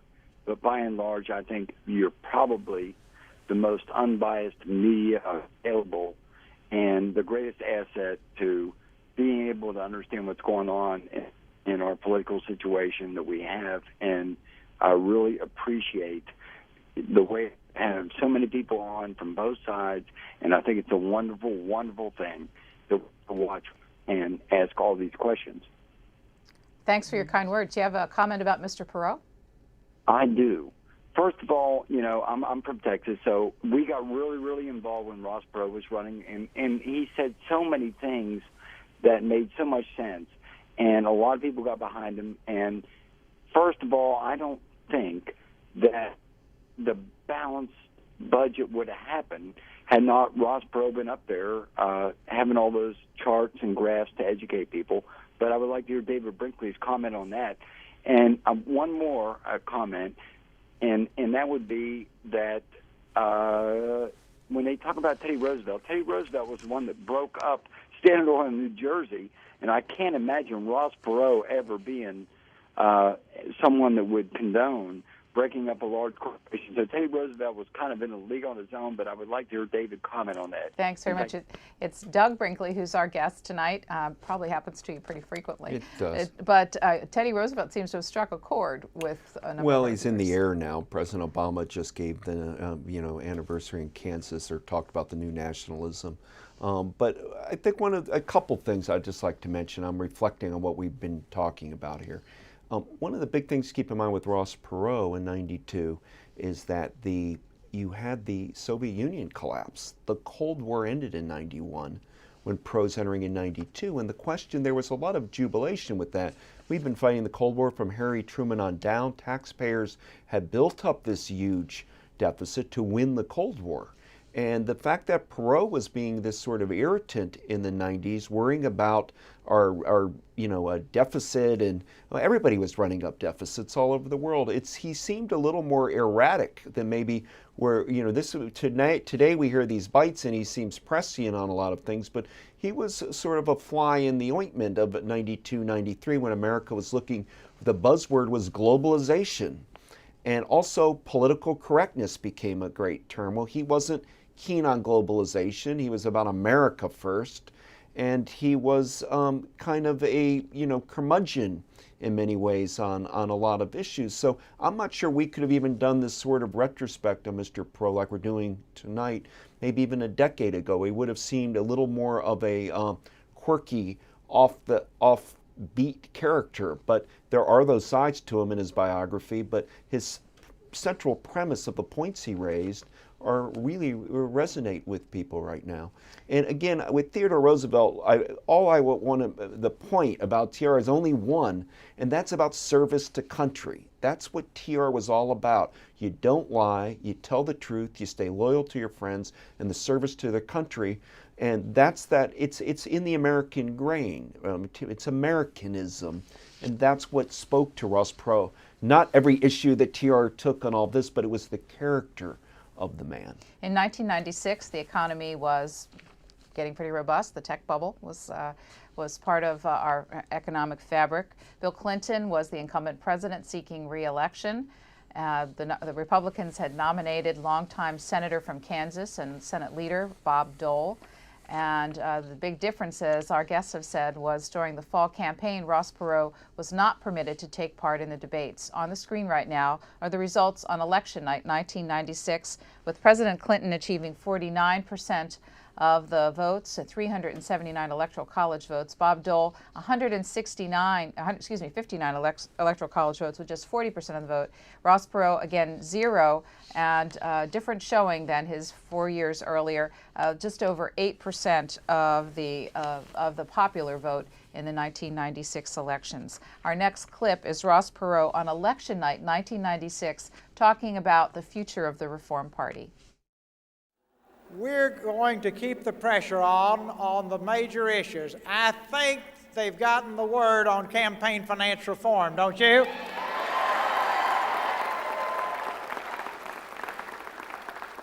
They've repented and been reborn. My dream is they will go to heaven because they do what they say they'll do, right? Then it's done. It's done.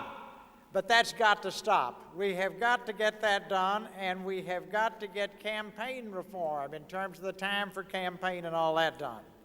We must set the highest ethical and moral standards for the people who serve in our government, and all of that has got to be changed from rules to laws in the next 4 years, and we're going to have to stand at the gate and keep the pressure on, and we will.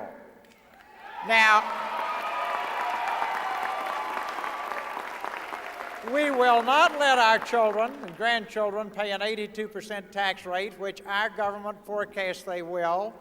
We've got to have the balanced budget amendment. We've got to have the plan to balance the budget and all the things that you have fought so hard and so long for, and we've got to stand at the gate to make sure that happens if we want to pass on a better, stronger country to our children.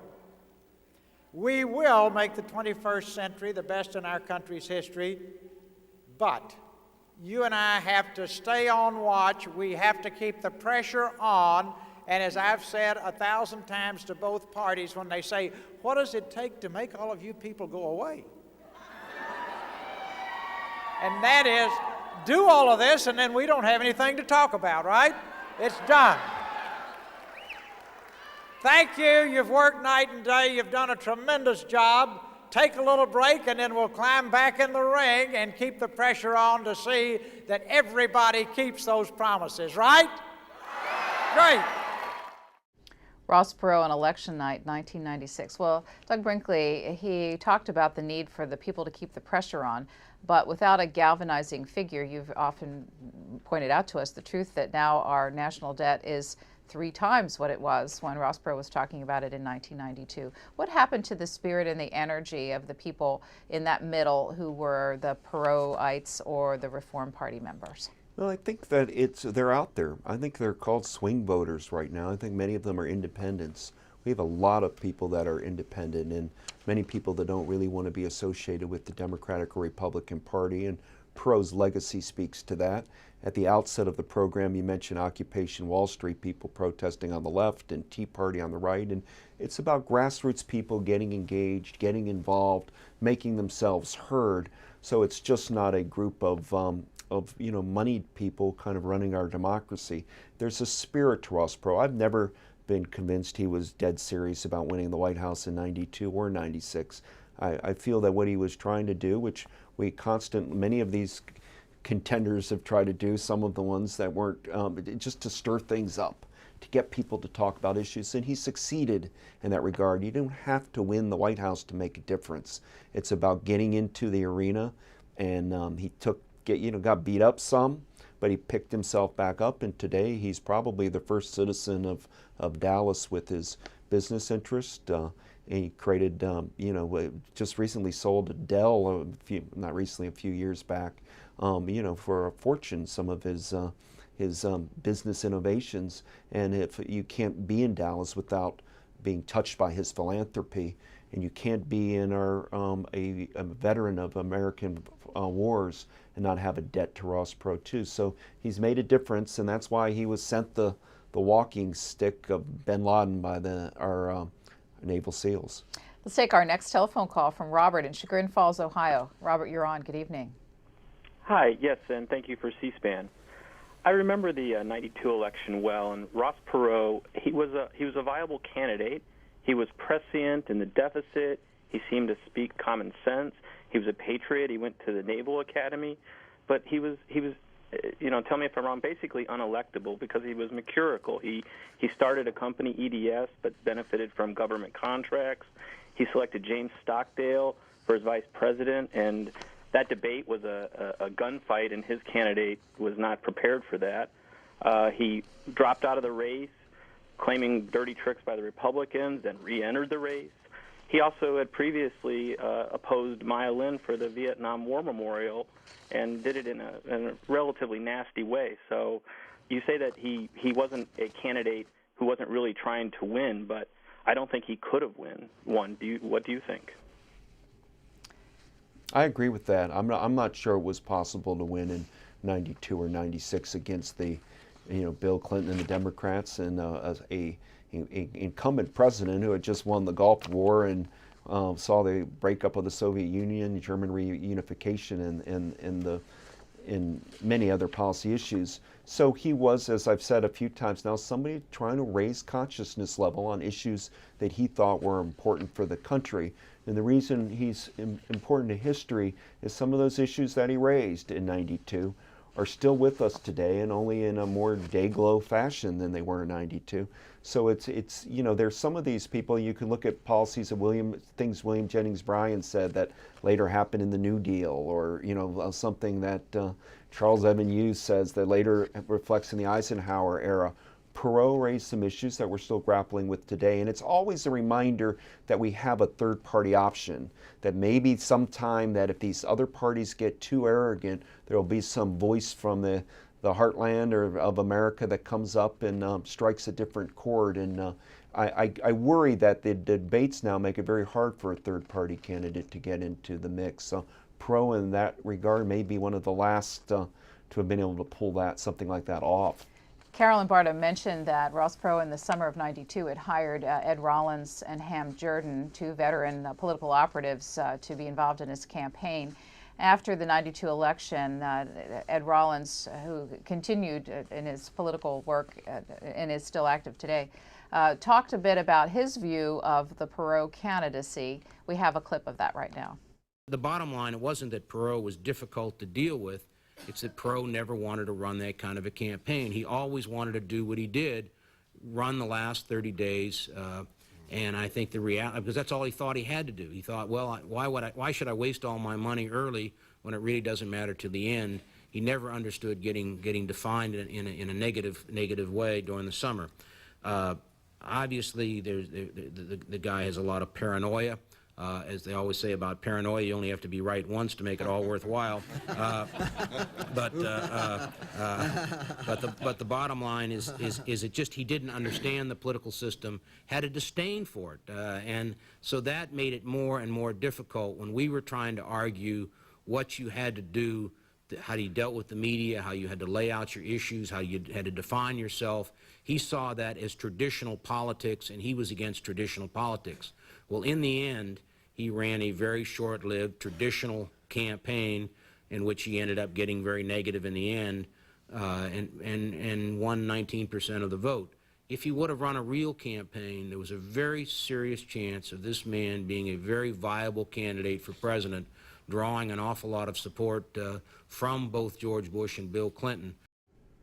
Carolyn, Barta, you hear Ed Rollins' analysis after the fact. You have anything there that you agree or disagree with in his summation? Well, yeah. I think that at one point Perot was a very viable candidate, but I think that he was, as a caller said before, he was quirky, he was mercurial, and that as people got to know more about him, that they questioned whether or not he was temperamentally suited to be in the White House. And I'm not sure even that Perot thought that he was suited to be in the White House. And perhaps, you know, the sentiment that's been expressed that he didn't really want to be president. He wanted to stir up the American people. He wanted to be the nation's, you know, civics teacher. He wanted to make democracy work again for the people. I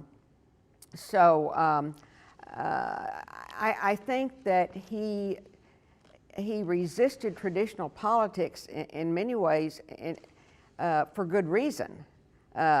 He thought that the way that political campaigns are run today are really silly. I mean, flying around from place to place trying to get, you know, a sound bite on network TV, a plane of press following you around, essentially in a bubble, listening to the same speech over and over again. What are they going to learn? He thought that the press should be out talking to the people. What are the concerns of the people? And then how are the candidates addressing those concerns? So I think Rawlings wanted to run a traditional campaign. Perot didn't want to run a traditional campaign, and for good reason in his mind. He thought traditional campaigns are out of date and are not working for the American people. And I must say, I think that we've seen in election campaigns since then that the media has just grown more and more powerful and dominant in some of the campaigns. Doug Brinkley, as Carolyn's talking, I'm just thinking about Perotisms and all of his phrases, his catchphrases in the age of Twitter. Oh gosh, yes, that's true. Well, he would have probably been able to use Twitter quite well because he wanted to get words out there, ideas out there to the people. We've talked about tonight is innovating the half-an-hour format or going on Larry King. Basically, Larry King was free media, free wave, and many politicians use that. But then buying these, but keep in mind, it's hard to create another Ross Perot. He's just a maverick. He's an iconoclastic figure and also a billionaire. And he had the money to be able to do what he did. But I think he would have enjoyed being president, would have served the people well, but I don't think his heart was in it in 92 or 96. It was really about getting the democracy and the people back. at his core, he disdains lobbyists. And Washington is a town filled with lobbyists. Ross Perot not only took advantage of paid media, but benefited from the popular culture coverage of his campaign. Next is a series of clips from Saturday Night Live, whose regular program on Saturday nights took great advantage of the Ross Perot candidacy in 1992. Let's take a look. In addition, because we at ABC feel it is important for you to hear his views, independent candidate Ross Perot is with us from Houston. Mr. Perot, do you feel that you have been blackballed by the two major political parties? Okay, well, now you see, Peter, it's like this. All right, the other two candidates, see, they're not addressing the issues. Thank you, Mr. Perot. Thank you, Mr. Perot. Now, my Reform Party is going to have a convention, and if the volunteers want me, that's fine. But see, Larry, this is not about me. It's about the American people, plain and simple. Well, Ross, what about this commercial that aired last week? Vote for me. I'm Ross Perot. I'm running for president. Vote for me, please. Would you vote for me? Please, please, please vote for me.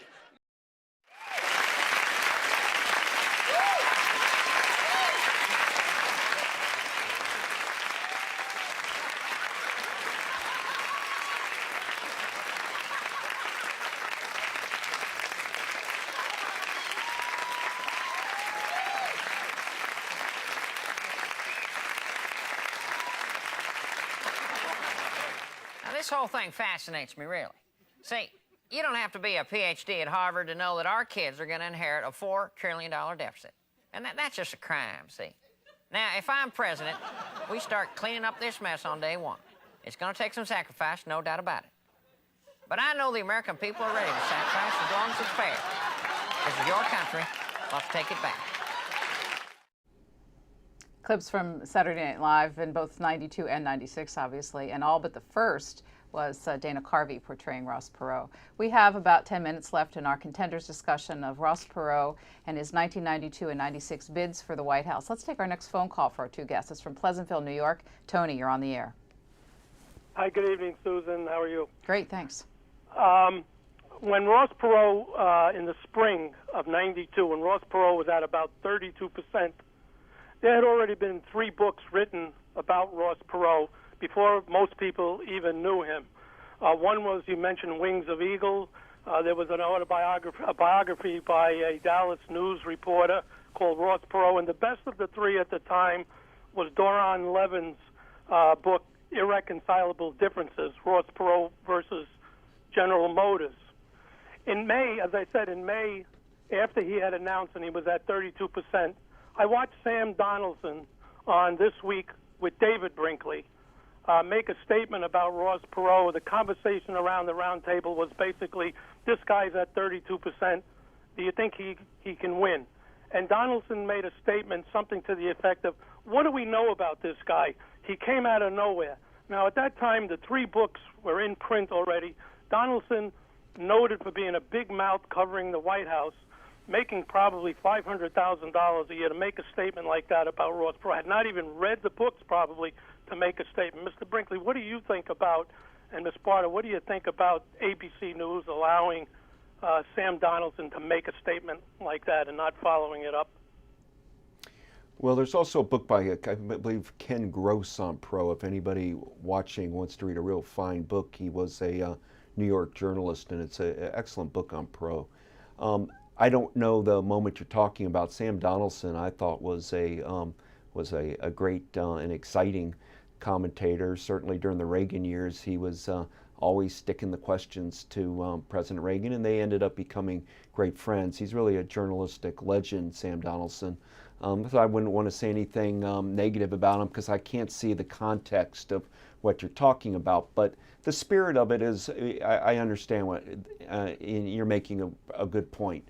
Sometimes the Washington media people think that nobody's accomplished if they're not part of a kind of New York, Washington, Boston axis. And here's Ross Perot, this was really a legend at that time in Texas, which everybody in Texas knew quite a bit about, because he had worked on education reform and did, I mean, was most well-known person in the state of Texas. So it just seems to me Donaldson kind of, if what the spirit of it is what you're saying, just screwed up.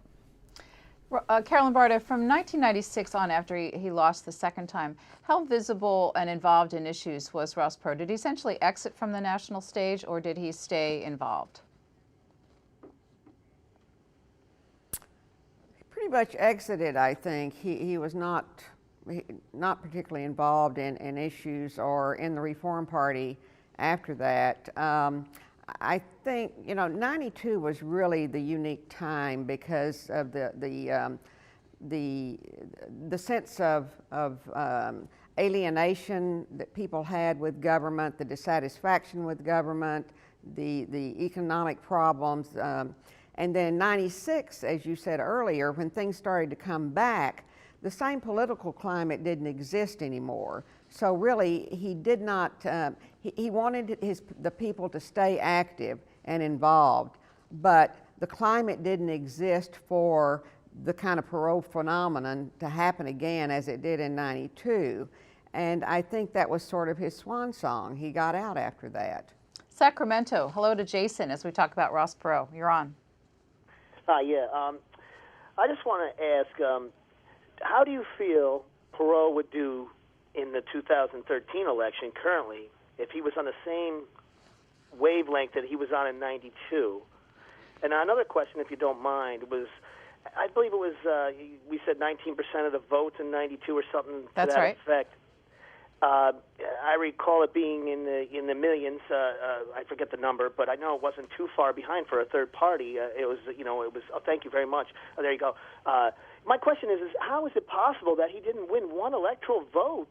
I mean, I know it's you know, how electoral process works, but I find it just amazing that not one vote, not one state he had the majority in, not even a small state. It just is amazing to me with the numbers that he has. It's just very shocking, and it was shocking in '92 when I voted for him.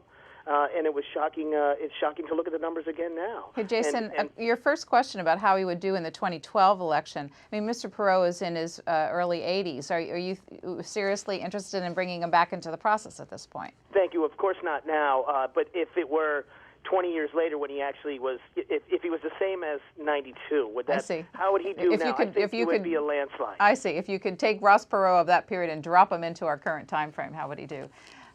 Well, he came in second in 1992 in Utah and Maine, did not win a state, and it just tells you that is where his support was. It's very hard for a third-party candidate to track against the Democratic Party and the apparatus. So when you have, you know, at any given time, half of Congress and half of the Senate on your side, and endless surrogates, we're really ultimately a two-party system.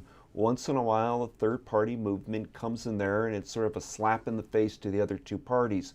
The seminal question, which we can't answer, that historians can debate, but we'll never have a definitive answer, is who did Perot help and hurt in '92? If he had not run, could George Herbert Walker Bush have beat Bill Clinton? Did he actually serve as a spoiler for President Bush? Or as some people suggest, you know, his support came from liberals and conservatives, and it kind of was a wash. In a way, that 19% wasn't that relevant because he was so center-oriented in many ways, radically center, if you like, but took from both right and left. And we can't really clearly answer that question, but most people would say he hurt George Herbert Walker Bush, that he was more conservative pro. He came from Texas, and that challenge hurt Bush a lot because he was the incumbent. So Bill Clinton was actually helped by Perot in '92. And some analysis of the numbers of the Perot supporters suggests that 70% of the Perot voters had voted for George Bush in 1998. 1988, excuse me. We have just a couple minutes left. And to the second caller, the caller's second question, I want to play a clip, and this is about our last one for the evening. This is one from Ross Perot's infomercials that he purchased before the '92 election, and the 30-minute commercial in October, the first one he did, October of 1992, and he looks ahead from 1992 to the year 2020. Let's listen. Let's look at the growth of federal spending and see if there's a trend here. Go all the way back here to 1950. There's obviously a trend here. We've gone up to 25% of our gross national product. That's excessive. But hold on to your hat. If you and I don't take action now as owners of this country, the forecast shows that by the year 2020, federal spending will be 41% of the gross national product. We can't take 25%. We certainly can't take 41%. This is kind of like having Willie Sutton in charge of the bank, folks. He was a famous bank robber, and they asked him, why do you rob banks? And Willie said, because that's where the money is. Well, our bank is being looted big time, and we'll get down to how in a little bit. Ross Perot in his 92 campaign. We have 30 seconds, Doug Brinkley. What was the Ross Perot candidacy all about? Well, right when I saw that pie chart, remember it's pre-internet even, pre-emailing. I mean, when Clinton became president in 93, nobody used email. By the time he left office, there were like 1 billion emails an hour going around the world. So it's kind of an antiquated moment. But at the end, Ross Perot made a difference. He reminded people of old-fashioned American values. He reinvigorated the notion that a third-party candidate can get into the mix. Ralph Nader obviously made a difference in 2000. So he's a legend in the third-party movement and is just, I think, a person who was rightly part of the contenders. Carolyn, Barta, in your last 30 seconds, did Ross Perot make a difference? Oh, absolutely. I think he was a wake-up call. He put issues on the agenda, and the deficit ended up being a surplus. The budget was balanced during the Clinton years. So now maybe, you know, the Tea Party people think that we need another wake-up call. So yes, he definitely had an impact. As we close out our Contender Series, 2 special thank yous. First to Mark Farkas, who is the executive producer of this series and our guiding light for all 14 of these programs throughout the fall, and to presidential historian Richard Norton Smith, who has been our consultant in this project and really the brainchild behind it when we first got started. Thanks to both of you for all your hard work. And we close our Ross Perot Contenders program with a look at his theme song, and this is Election Night 1992, as he's greeting his supporters. But now, just having said that, Ed, you got to play our campaign theme song, Crazy. Okay? There we go. Crazy.